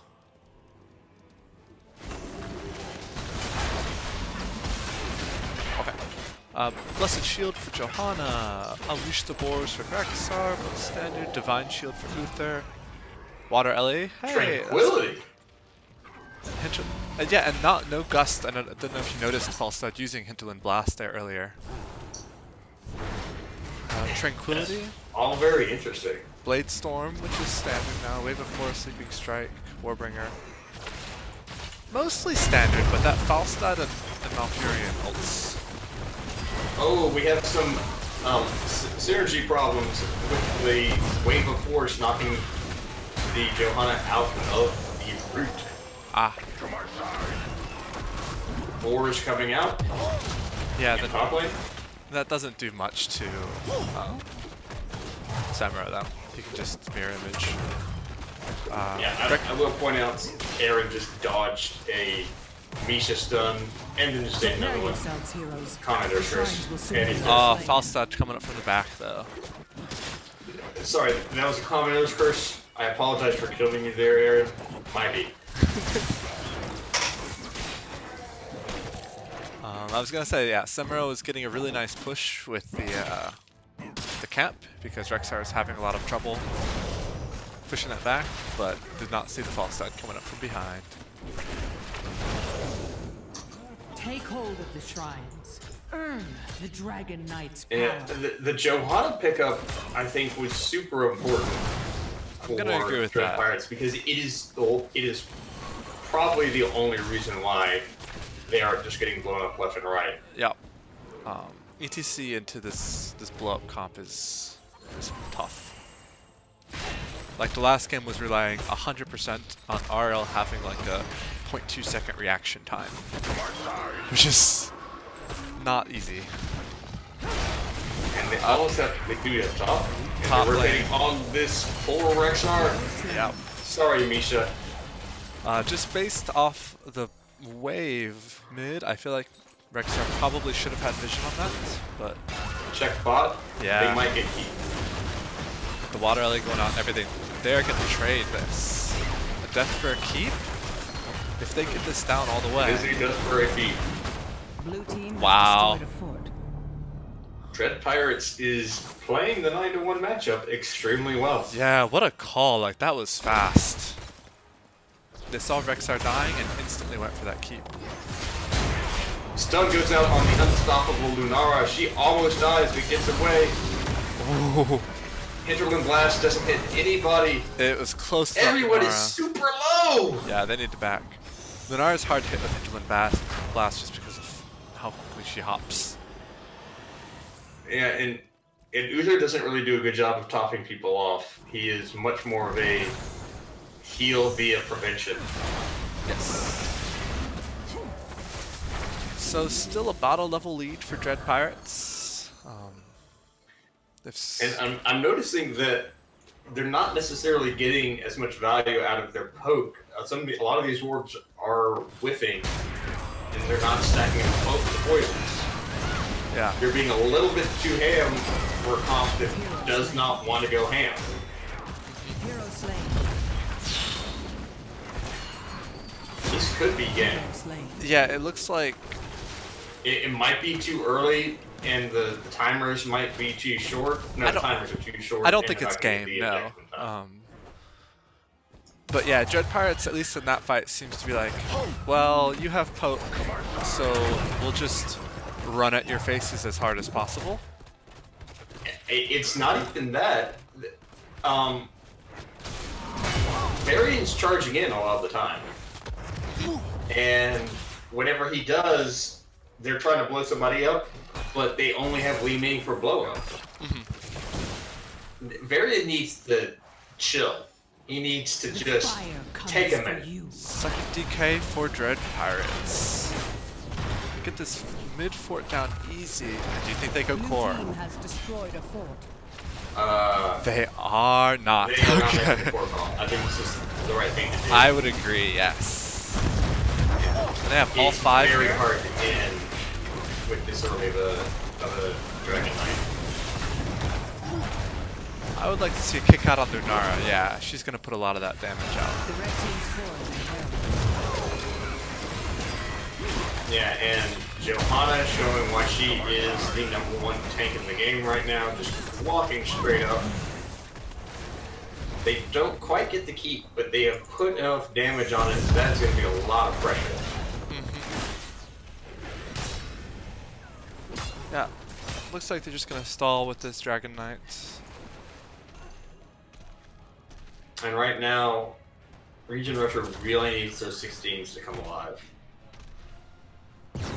they really need My beloved. for the game to last until 20, because that's when Lunara poisons are going to get super hard to deal with. Yeah, with the triple stack bonus damage. Uh-huh. Let's see. Joe took Holy Renewal, heals. Attack speed. Oh, and Shattering Throw from the Varian, that's going to be pretty key to beating this Johanna tank. Ah, clever, yep. Because Joe took. And what? Mortal Strike is a lot less important into Unstoppable goes out, but you're able to dive on that Lunara and onto that Valkyria. This is game. They're gonna take at least this keep here. It still has kind of short timers to just beat game, but they have a good push spot. There are 2 dead, 30 seconds up. They can't. Yeah. End it. I think you're right. Blue team has destroyed a fort. If they don't end it here, they're giving them a chance to come back. They have the 20% spell shield here. They're I don't not. agree with this call, but you know they're just gonna play safe. They've been ahead the entire game. I can see the reasoning for that call. They're even talents. If things progress as they're expected to from Dread Pirate's side, they're gonna get 20s first. With 20 and 2 keeps down, that's a much safer place to end the game in. So I can see why they did that. And with 16s online, We have a push I'm party, waiting for. maybe? I'm waiting. Like Lunara has not applied enough of the pressure that I thought she was going to. And claim vengeance. Yes. for my Her damage is half that of the Li Ming. Yes. I'm not good enough to know what's happening in these fights. Exactly why. Big hero Oh, blast. that was... Didn't do too much, actually, but it hit like 4 people. ReGen has 5 bot now. Hero's Blast is off cooldown already. Oh, it has that by default, doesn't it? Yes, does. it's 25 seconds per hero. It's a So that was 100 just totally free. 120 cooldown. He hit 4 people. Red team's Yeah, core is nice. under I like attack. it.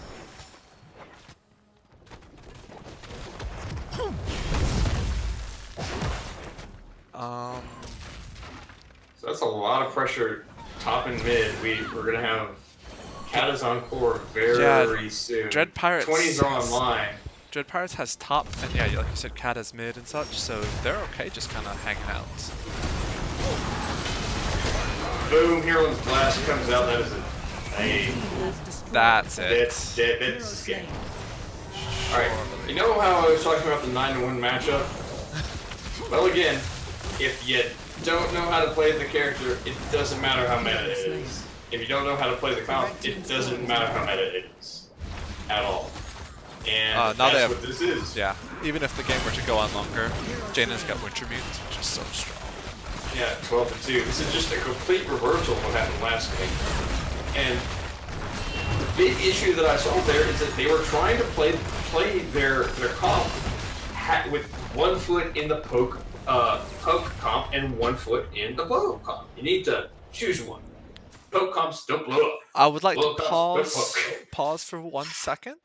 Yes, thank you, Sega. I was feeling you to would be wrong twice. Yes. This time it feels pretty bad, Sega. I was about to say something the exact same. Sega, you on sync, on point there.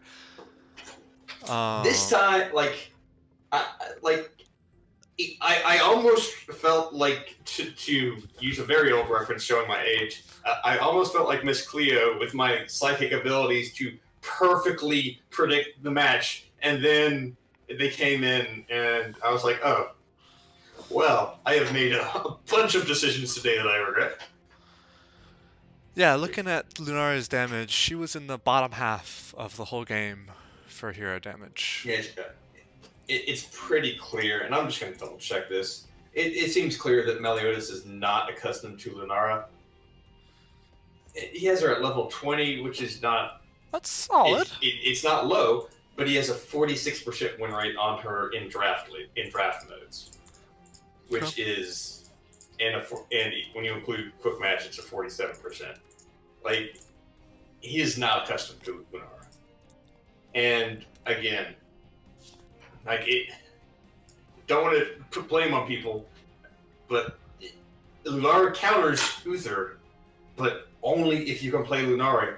Don't play yourself and go for the meta pick if you can't play it. Like, if Deathwing's open, Take Deathwing anyways. you don't pick Deathwing if you don't know how to play it. Learn on the fly. That is, yeah. This is not the time to be going off of your comfort picks. Stay on comfort. Most important thing here. And I think that if ReGen Retro stays with their comfort picks, they can win the next game.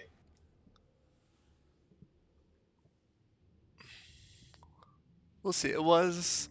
Yeah, I apologize. I shouldn't have put that much focus on him, but I just want to say it's not his fault. It's not. It was I think the first draft where it really felt like ReGen Retro did not end up with the exact draft that they were planning on. I think the Dread Pirates they took a deep breath. They figured out how to counter draft, and that's really what worked out. Yeah. And I think ReGen.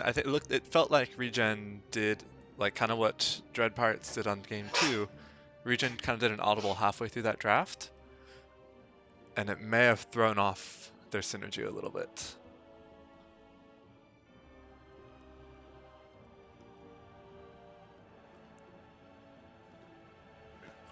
all right, do we know where we're going for game? Nope. We are waiting for ReGen to pick what they want.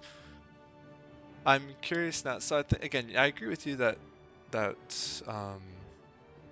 first pick is very powerful. But I also, I kind of saw how precise ReGen's plans were in games 1 and 2. That I wonder if they don't go for map pick, if they've got some really specific plan in mind again.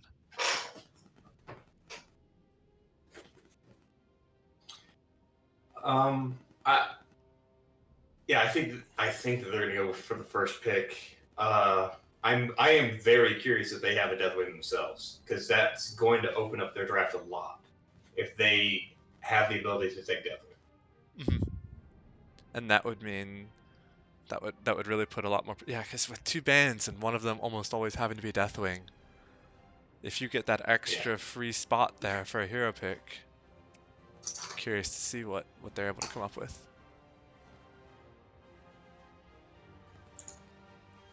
Oh my god, I just realized that Dread Pirates is a Princess Bride reference. Such a Pirate efforts. Yeah.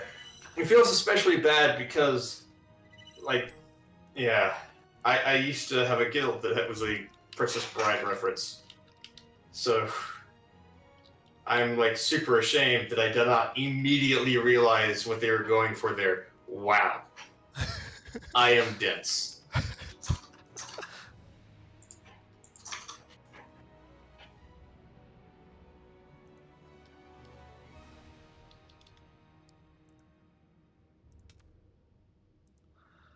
All right, so need to figure out. Infernal Shrines, Yeah. Mega Muffin's most favorite map in the game. We are on Infernal Shrines, which has been a very, very popular map in NGS, and The most popular map in NGS. let's see. So, Dread Pirates are the ones that picked the map, which means that ReGen decided to go for first pick. Which, like we were saying, is a solid move. First pick is just so powerful in this meta.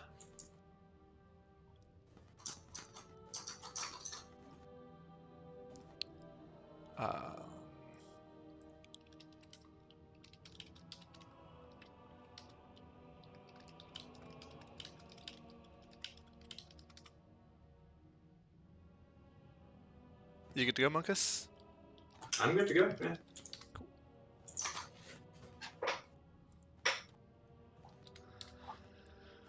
Alright, so we are going on Infernal Shrines, and for the first time in this series, we are going to have a ReGen Retro first draft pick. And I am excited to see if this mixes things up a little bit.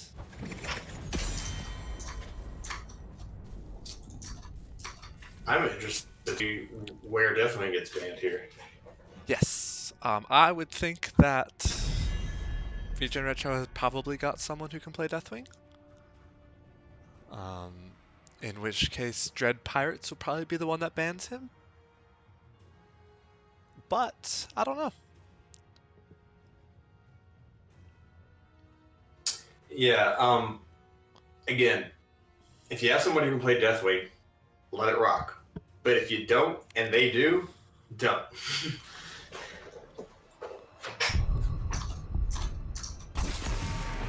They There we do go. ban the Deathwing.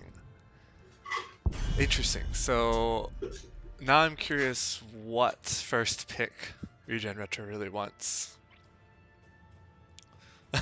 Dread Pirates was not expecting that. And I'm I curious. mean, they're going to first ban Medivh. Like, we know what Dread Pirates is going to first ban.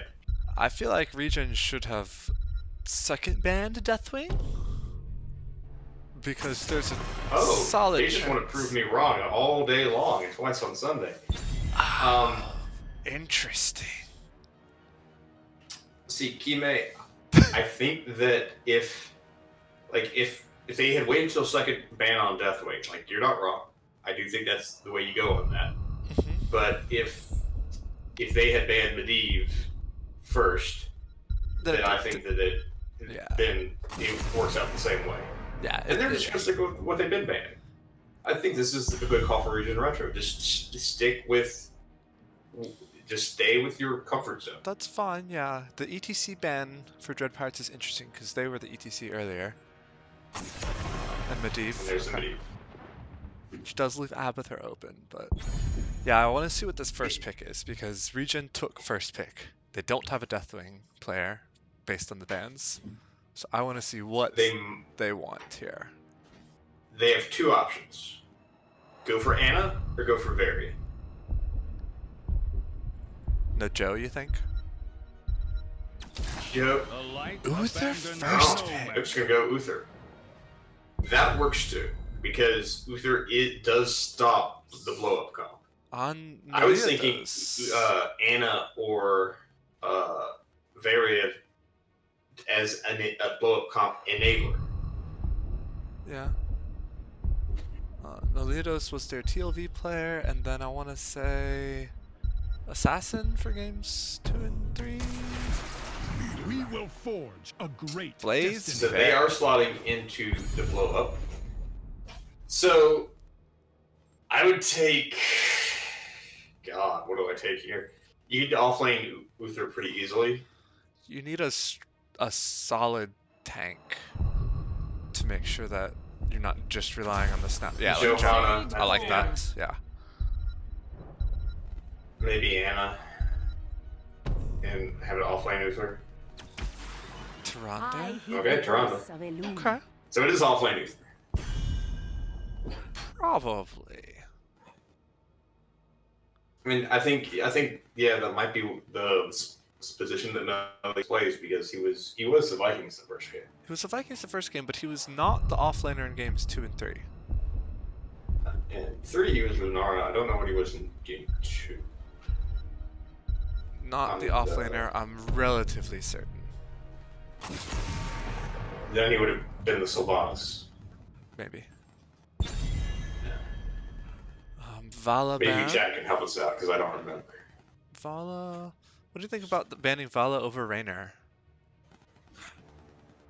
Maybe they're trying to take Raynor. They have next picks. I'm okay with it.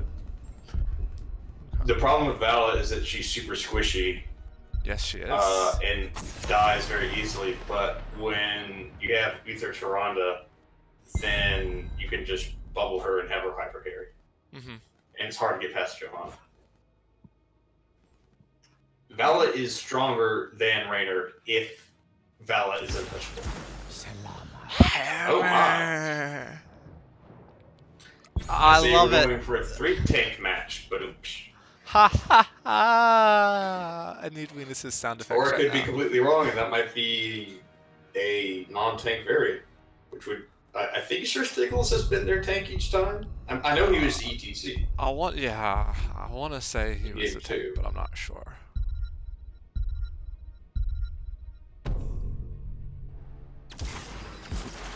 Chromie is a good response to the hammer. Chromie.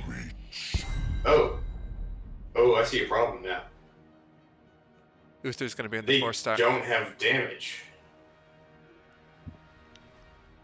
Huh. Yeah, This might be a problem for ReGen Retro. yeah, we'll have to see how their builds go. Malthael versus Blaze is not fun for Blaze, but once it gets into the team fights, Blaze will shine a little bit more. Save some lives. And Medic! Oh, because of the hammer. Because of the hammer, and they're almost all their damage is from the Chromie. They swapped Splash. Single target. They swapped their Uther and Chromie players. Okay. Interesting. Yeah, Splash was on the Samurai last game, so he was. Aaron was on the but- Samuro. Oh, that's right. Aaron was on the Samurai, and Splash was on the. He was on the Falstad, I want to say, because I remember saying his name when he did that. Splash was on the big go Falstad play. in game 2, Towers of Doom. Right, because he did that fly Into the Leeming. gust on the Kael'thas, Or Kael'thas, and made yeah. him eat a hammer. Yes, that was fun. Into the Mage. So I'm pretty sure that Uther is gonna be in the 4-man. For sure, yeah. You want Maltha up against Yeah. Blaze. Yeah, and since the Aaron's on the Samurai, then yeah, that makes sense. So I'm wondering, I could see Regen's side, if you swap Chromie with some more normal hyper carry, that being the draft they wanted, and then they swap Chromie in because of the hammer. And so I'm curious. Chromie definitely seems like a response to hammer, Yeah. but the problem that I have is who else is there to deal damage, because Uther is locked down. Yes, and so that's my concern here, is that if ReGen, Prepare yourselves sorry, for that's- battle, heroes. if ReGen again kind of called an audible mid-draft, I'm worried that it's not going to go as well for them, because that seemed to be what happened last game. But who knows what's happening behind the scenes? Want to shout us Alright. off? Sure. ReGen Retro, we have Zami Morris on Johanna, Meliodas on Chromie, Deltron on The battle Tyrande, begins Aaron on in Malthael, Splash 10 on Uther. seconds. And for Dread Pirates, we have Bat Mary on 5, Blaze going mid, and 3, Decorus on 2, Sergeant Hammer, 1. MF Princess on Medic, To the arms. Lurker on Kael'thas, and Sir Stiggles on Varian, and they are all running top. ReGen threw an Owl bot to check for that, and now they're running midway top, kind of expecting it. They know what's happening. Yeah. I mean, it's hammer. Yeah, you gotta expect it. Yeah, but hammer with that support from Morales, yeah. Morales, it's gonna be impossible to kill. Now the question is, And do they rotate back into standard lanes? Yeah. they might not be going in standard lanes. They might just be changing which lane they're gonna push. That's and true. have Blaze rotate out. Blaze can double, so okay. It's no Malthael, but It's a big fight mid. But they don't have level 4s just yet. no. For okay, I was gonna say yes. Oh, we have a disconnect. Yeah. Before level 4, but even now, like Morales and Tyrande and Uther means that all this damage was going out that fight, and nobody died. Nobody's health bar went lower than 70%. Okay, I gotta. Yeah, and Hammer wasn't there, and that's like that was a 4v5 essentially. Yeah, hammer went bot there. A very, let's say, fluid game so far.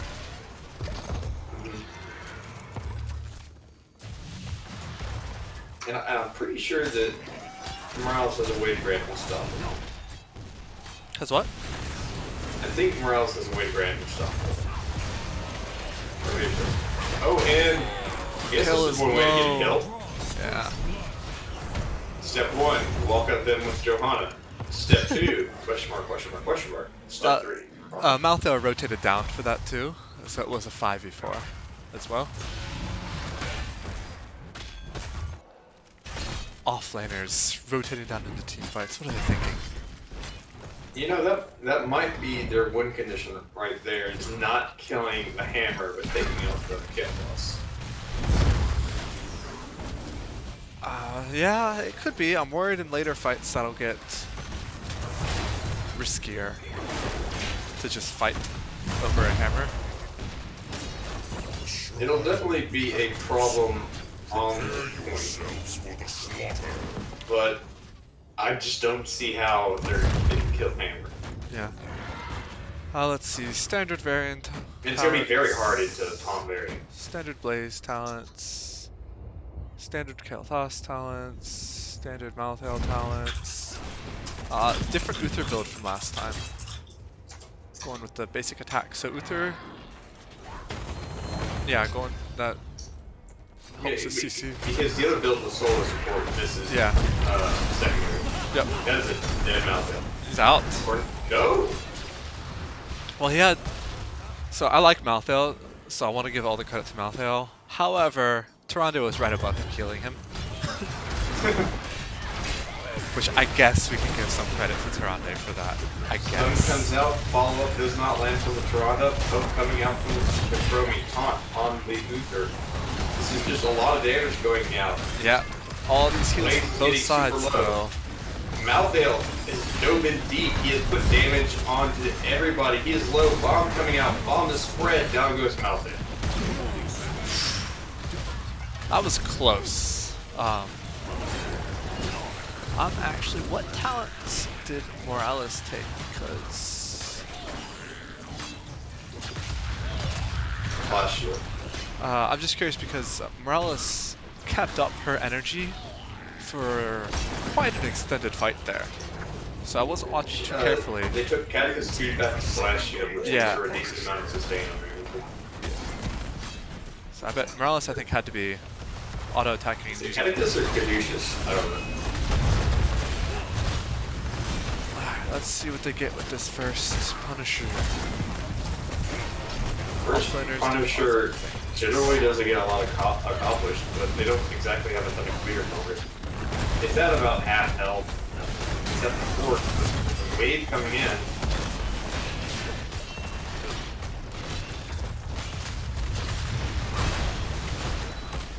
Yeah, it looks like they're going to get about half the HP down. The and wall on they're half the gonna- fort.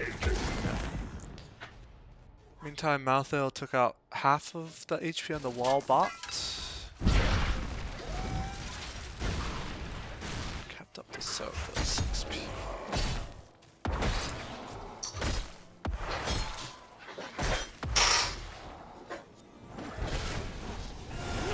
I think that we're gonna see if ReGen Retro, if this comp works out, it'll be post 10. Because unless they catch people out like that, I don't think that they're gonna be able to secure that many kills without last rights. And Morales doesn't have the tools to burst heal. Let's see. Last Rites does damage, which means that Morales' safeguard could be a armor does not stop last rights damage. Is that right? Okay, I can't remember. It's only the hero That's that. why it's very good into Deathwing and Garrosh.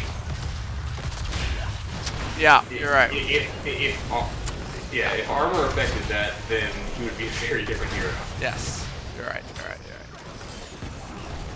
Like I just push buttons on him on my heroes. Okay. Unstoppable. Johanna is on the point. This is everyone except for Blaze. Blaze is not there. Bombs are out. Varian managed to sneak the point though.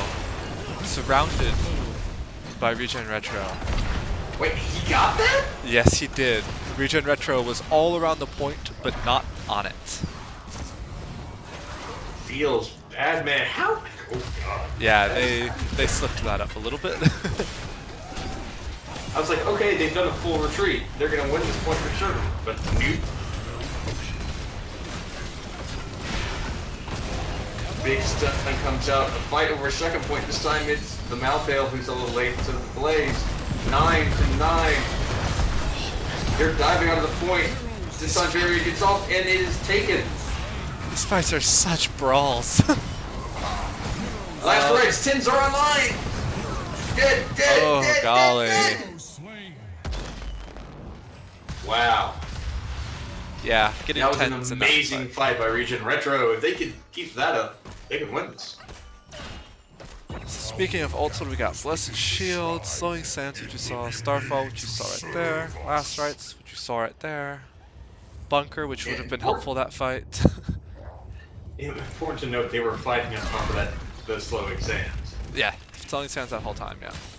Divine Storm from Uther, which, again, is not the main healer, so that makes sense. Warbringer, Stimdrone, which we expected, BFG, and Phoenix. Alright. I was about to say animation. Stimmed hammer time. Yes, see if they're able to make that work. Unstoppable comes out. A lot of damage. Oh, that was a good play. Divine Storm. Out comes the Stim. Oh, Dead Uther, dead Varian.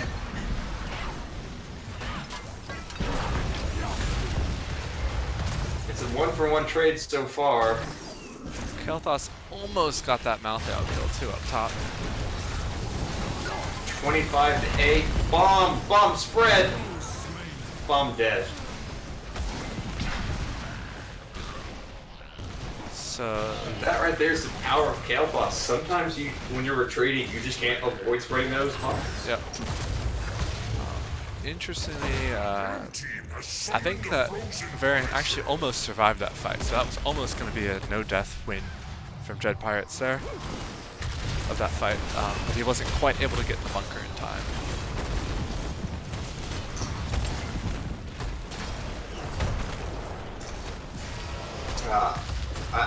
Ooh.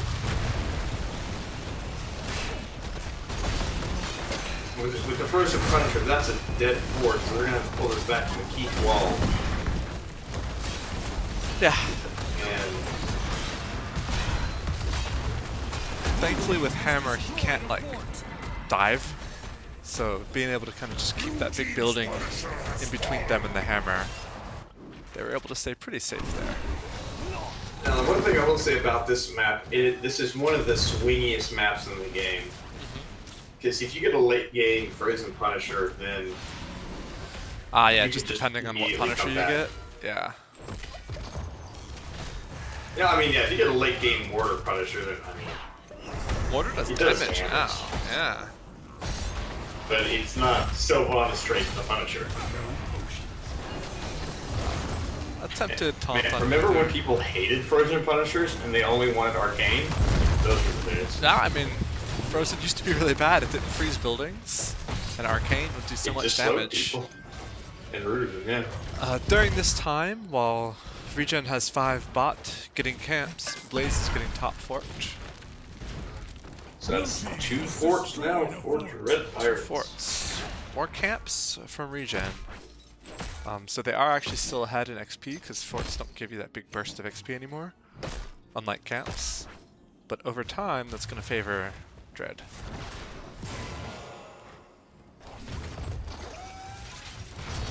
And it's definitely going to put a lot of pressure. That's a camp. And a dead Morales. Right away there. That's the win condition. Put all your sons on the Morales and make her die.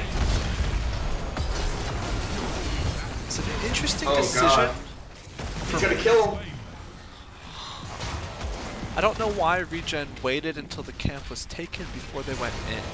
Maybe they started to Dread Pirates started to get out of position, maybe? I don't think Hammer's getting away. Watching the chase here. Just barely. Uh-oh. Wow. This is a kumite right here. This is Nope. Okay, now they're disengaging. such a bloody, bloody game. With all the heals, these heroes are just brawling. This is a hero brawl video game. Blizzard would be happy. And 14 to 15 now after those kills. That means that ReGen Retro could come into this Punisher fight up 16s, and that does look like what's going to happen. It's going to be enough time for Yeah. DP to. So And this should be a Mortar Punisher. yes. No, it is not. It's an arcane. It's the first one. Oh yeah, you're right. It is an Arcane. It's the first one was a Mortar Punisher. Yeah, you must be right. Yeah. Oh, immediate Bunker's bunker out. for Blaze. And Bunker is out. I'm interested that Dread Pirates has decided to fight this, being down 16s. They've just used their ults, including Stimpack. All their ults are down. And they're still going in. All their ults are down now. They're down 16s, and they're still fighting.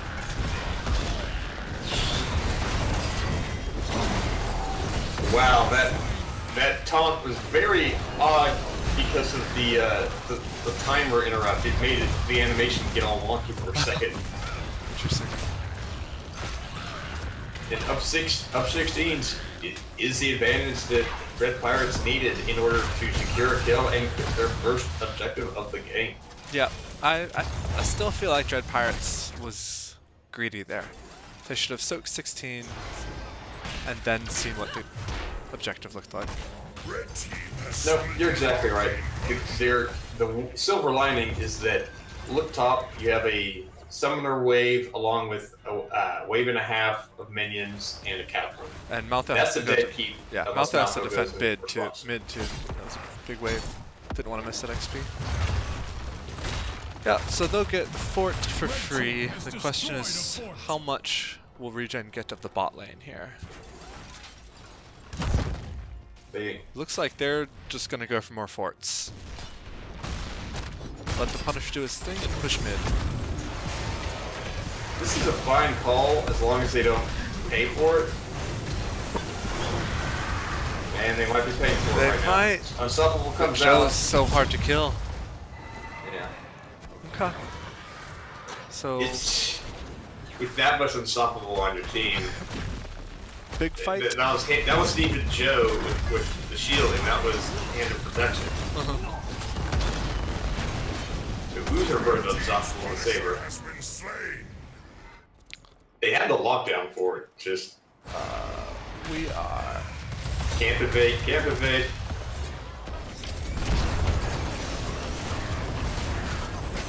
Taunt. Oh, 10. that BFG from Hammer just wrecked Tyrande. Yeah, taunt into BFG. Not the combo you usually see. Not the But it's combo you effective. usually see, no. But it worked to great effect right there. So nice job from Dread Pirates, seeing that camp, seeing the opportunity. It's not quite as flashy as the Phoenix orbital laser into taunt, but it gets the job done. That's a fun. Orbital laser is always fun because never expect the orbital laser. Man. ReGen doing a really nice defense though. It was 3v4 bot lane against the Hammer too, but they kept that fort almost full health.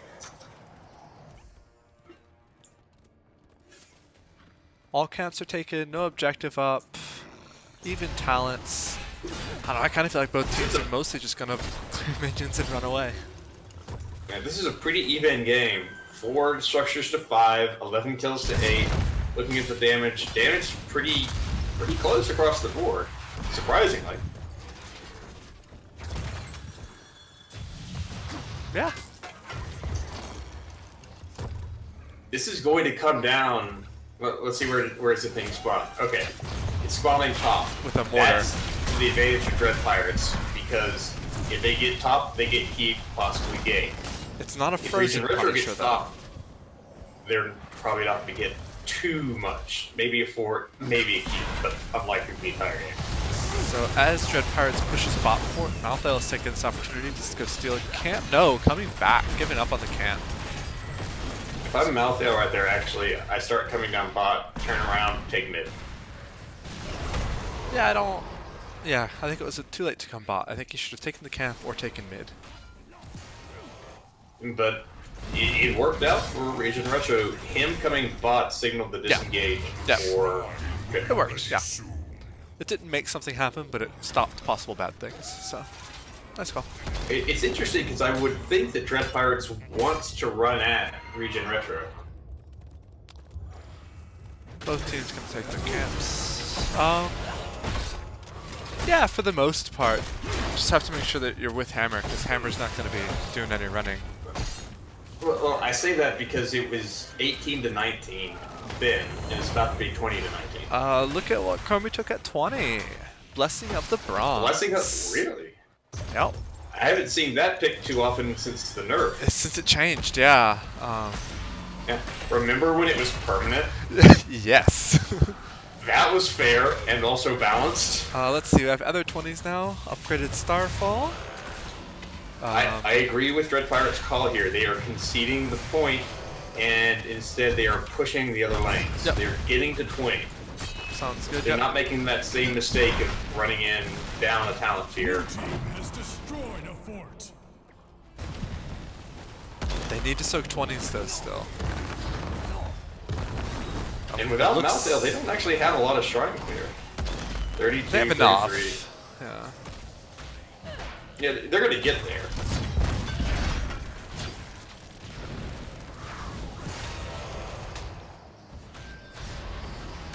Alright, so 20s just in time for this defense now. And Flames it's only are... more. If this had been a frozen Punisher, ooh boy. Oh, we do not have Orbital BFG. We have attack speed increase. I wonder if that stacks with Stim. Oh man, big fight. Oh god, is she gonna die? She dies. Oh Ross is no! dead. I think ReGen Retro, it's looking very likely that they have this. Yes. So ReGen Retro, noticing that, you know, the Punisher was on the fort, so they didn't have to worry about it, just dove straight past that.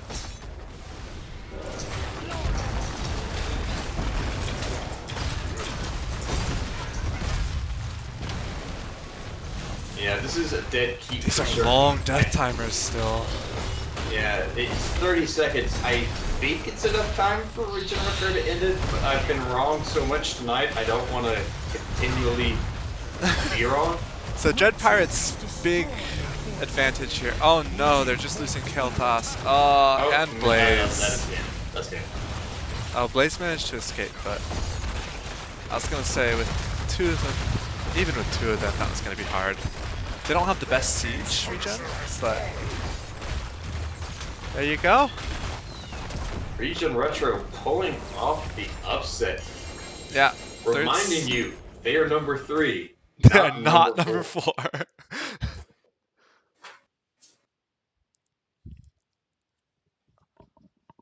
And to be honest, that was a really solid series by ReGen. Both teams looked really good, but it really felt, especially in some of those early drafts, that ReGen kind of knew what they wanted to happen. Yeah, I think ReGen, they played the draft really well. They came back, they didn't get shaken by game number 3, and they came back game number 4, and they just played a really solid game and to a heavy disadvantage. Does ReGen want to come in for an interview? I am checking.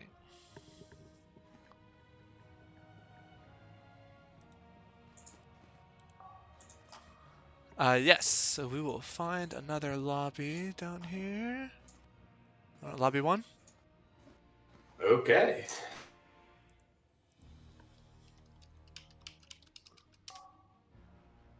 Oh, okay.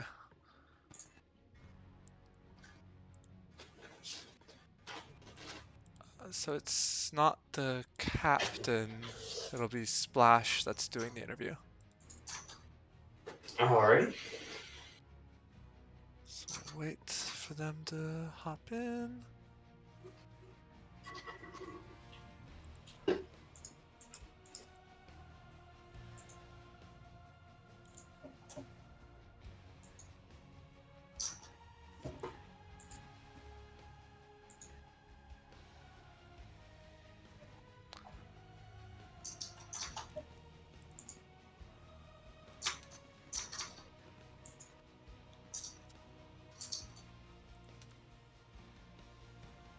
What's up? Hello, hello. Congratulations. Good Thank job. you guys. That was a fun series to watch. It was good. It was, yeah, the second game was definitely more in our favor than I expected, but it was a good series. So I know from our perspective, it looked like especially the first couple games, you all had a very strong plan in mind in the draft that you followed through pretty much how you wanted it looked. Is that what was happening, or was it chaos behind the scenes? I mean, there was nothing ever really set, but there were a few ideas, and we just kind of switched as the drafts progressed. You know, as hero to hero, we kind of shaped it the way we wanted. To me, it looked like y'all were playing some fourth dimensional chess. I mean, we knew the biggest thing to work around for us was I mean, we banned the Deathwing out to not worry about it, but the Uther and Varian, they like to run a lot, so we just kind of worked around that as best as we could. Noticed when you had first pick, even in that last game, you still banned Deathwing. Are you just not comfortable playing first picking him, rather, or? Yeah, I mean, we've just never run him as a team. There's a couple of us who've played him a decent amount, but we've never really run him as a 5-man. Now, I have a question about that last draft. It seemed like y'all had a plan for one thing, then you saw that they had the hammer, and then switched. How comfortable were your team on your heroes there? The hero switch at the very end. The draft in general Just on Is that that what you fourth mean? game. the fourth game draft. Do you mean like trading heroes at the end, or you mean a switch on picks? Switch on. Switch on the picks. I think in 'cause particular you the started Chromie with pick. the Uther Johanna, and I thought that was an offlane Uther. Oh yeah, no. That was how we had it planned from the start, was to run Uther as a healer, not the tank. Either way. Okay. Well, I was just expecting Uther in the off lane, but when he picked up Malthael, I was wondering if y'all had meant for that, because it seemed like your damage was low, but you did a really good job of securing kills at the end. Oh yeah, no, that was a plan. We kind of figured we could layer CC well enough to get kills, even with another frontline-ish off lane. Yeah, you definitely showed the power of CC with that comp lane. I think you had, let me count, 6 stuns? So 2 from Joe, Yeah, one, yeah. 5 or 6 stuns. D-Storm, plus shield, E. quite a few. Yeah, that's like a full minute of just not pressing buttons. So in game 3, which was on Dragonshire, I think, there was the last pick. They had solo heal Uther. Monkeys is going, if ReGen just picks Lunara, they win the game. Easy, GG, over. How confident were you going into that, and then how'd you feel when that game actually played out? I think our plan was better than our execution. You know, we should have just played it more heavily spaced, but we gap closed ourselves a lot rather than, you know, just kind of whittling them down. We knew we would be behind early with the variant, and we ate that fine. And then we were even, I think, ahead in XP at level 5 slightly somehow, even after they. Oh, no, we denied Dragon, yeah. But anyway, yeah, then we just ended up, once they got a pick, I think on Mouth, we were just playing from behind from there, and we weren't able to adjust. And I think people just kind of got impatient, and we ended up diving more than just playing to the comp and poking. That's something I noticed during the game. It seemed that y'all really were kind of had 1 foot in the dive and 1 foot in the poke. Yeah, and I think if you had stayed pokey, that you had that game. Yeah, that was definitely the intention, was to just play distant, but it just didn't happen like that. But it's fine. Okay. What was your favorite moment of the night? My favorite moment of the night. Honestly, realizing that our tank, Zammy, picked Bless Shield upgrade right before we killed them all at top, because he had hit 3 heroes, and literally in that moment, I thought, okay, if he took the upgrade, it hits Morales, and I get to her, and I destorm her, and we win right now. And if not, then this game might go on further. And it did. It traveled 1 person further, and I was like, well, there you go. There's the game. So destormed her and killed under the Punisher damage, and we won right there. All right. Yeah, I'm a huge fan of that talent on Johanna because It's of insane. it's so much lockdown, and you're right with the Uther and the D-Storm. Just what do you do? Yeah, they couldn't move at all. I don't think they were expecting the sudden Bless Shield full team 2-second stun, so that worked out in our favor. And you took that upgrade on D-Storm, giving it a 40-second cooldown and a huge radius. Yeah, I'm glad I caught KT in there too, because that definitely helped us secure. Because then Varian backed up the peel for him, and we were able to just pick off Varian.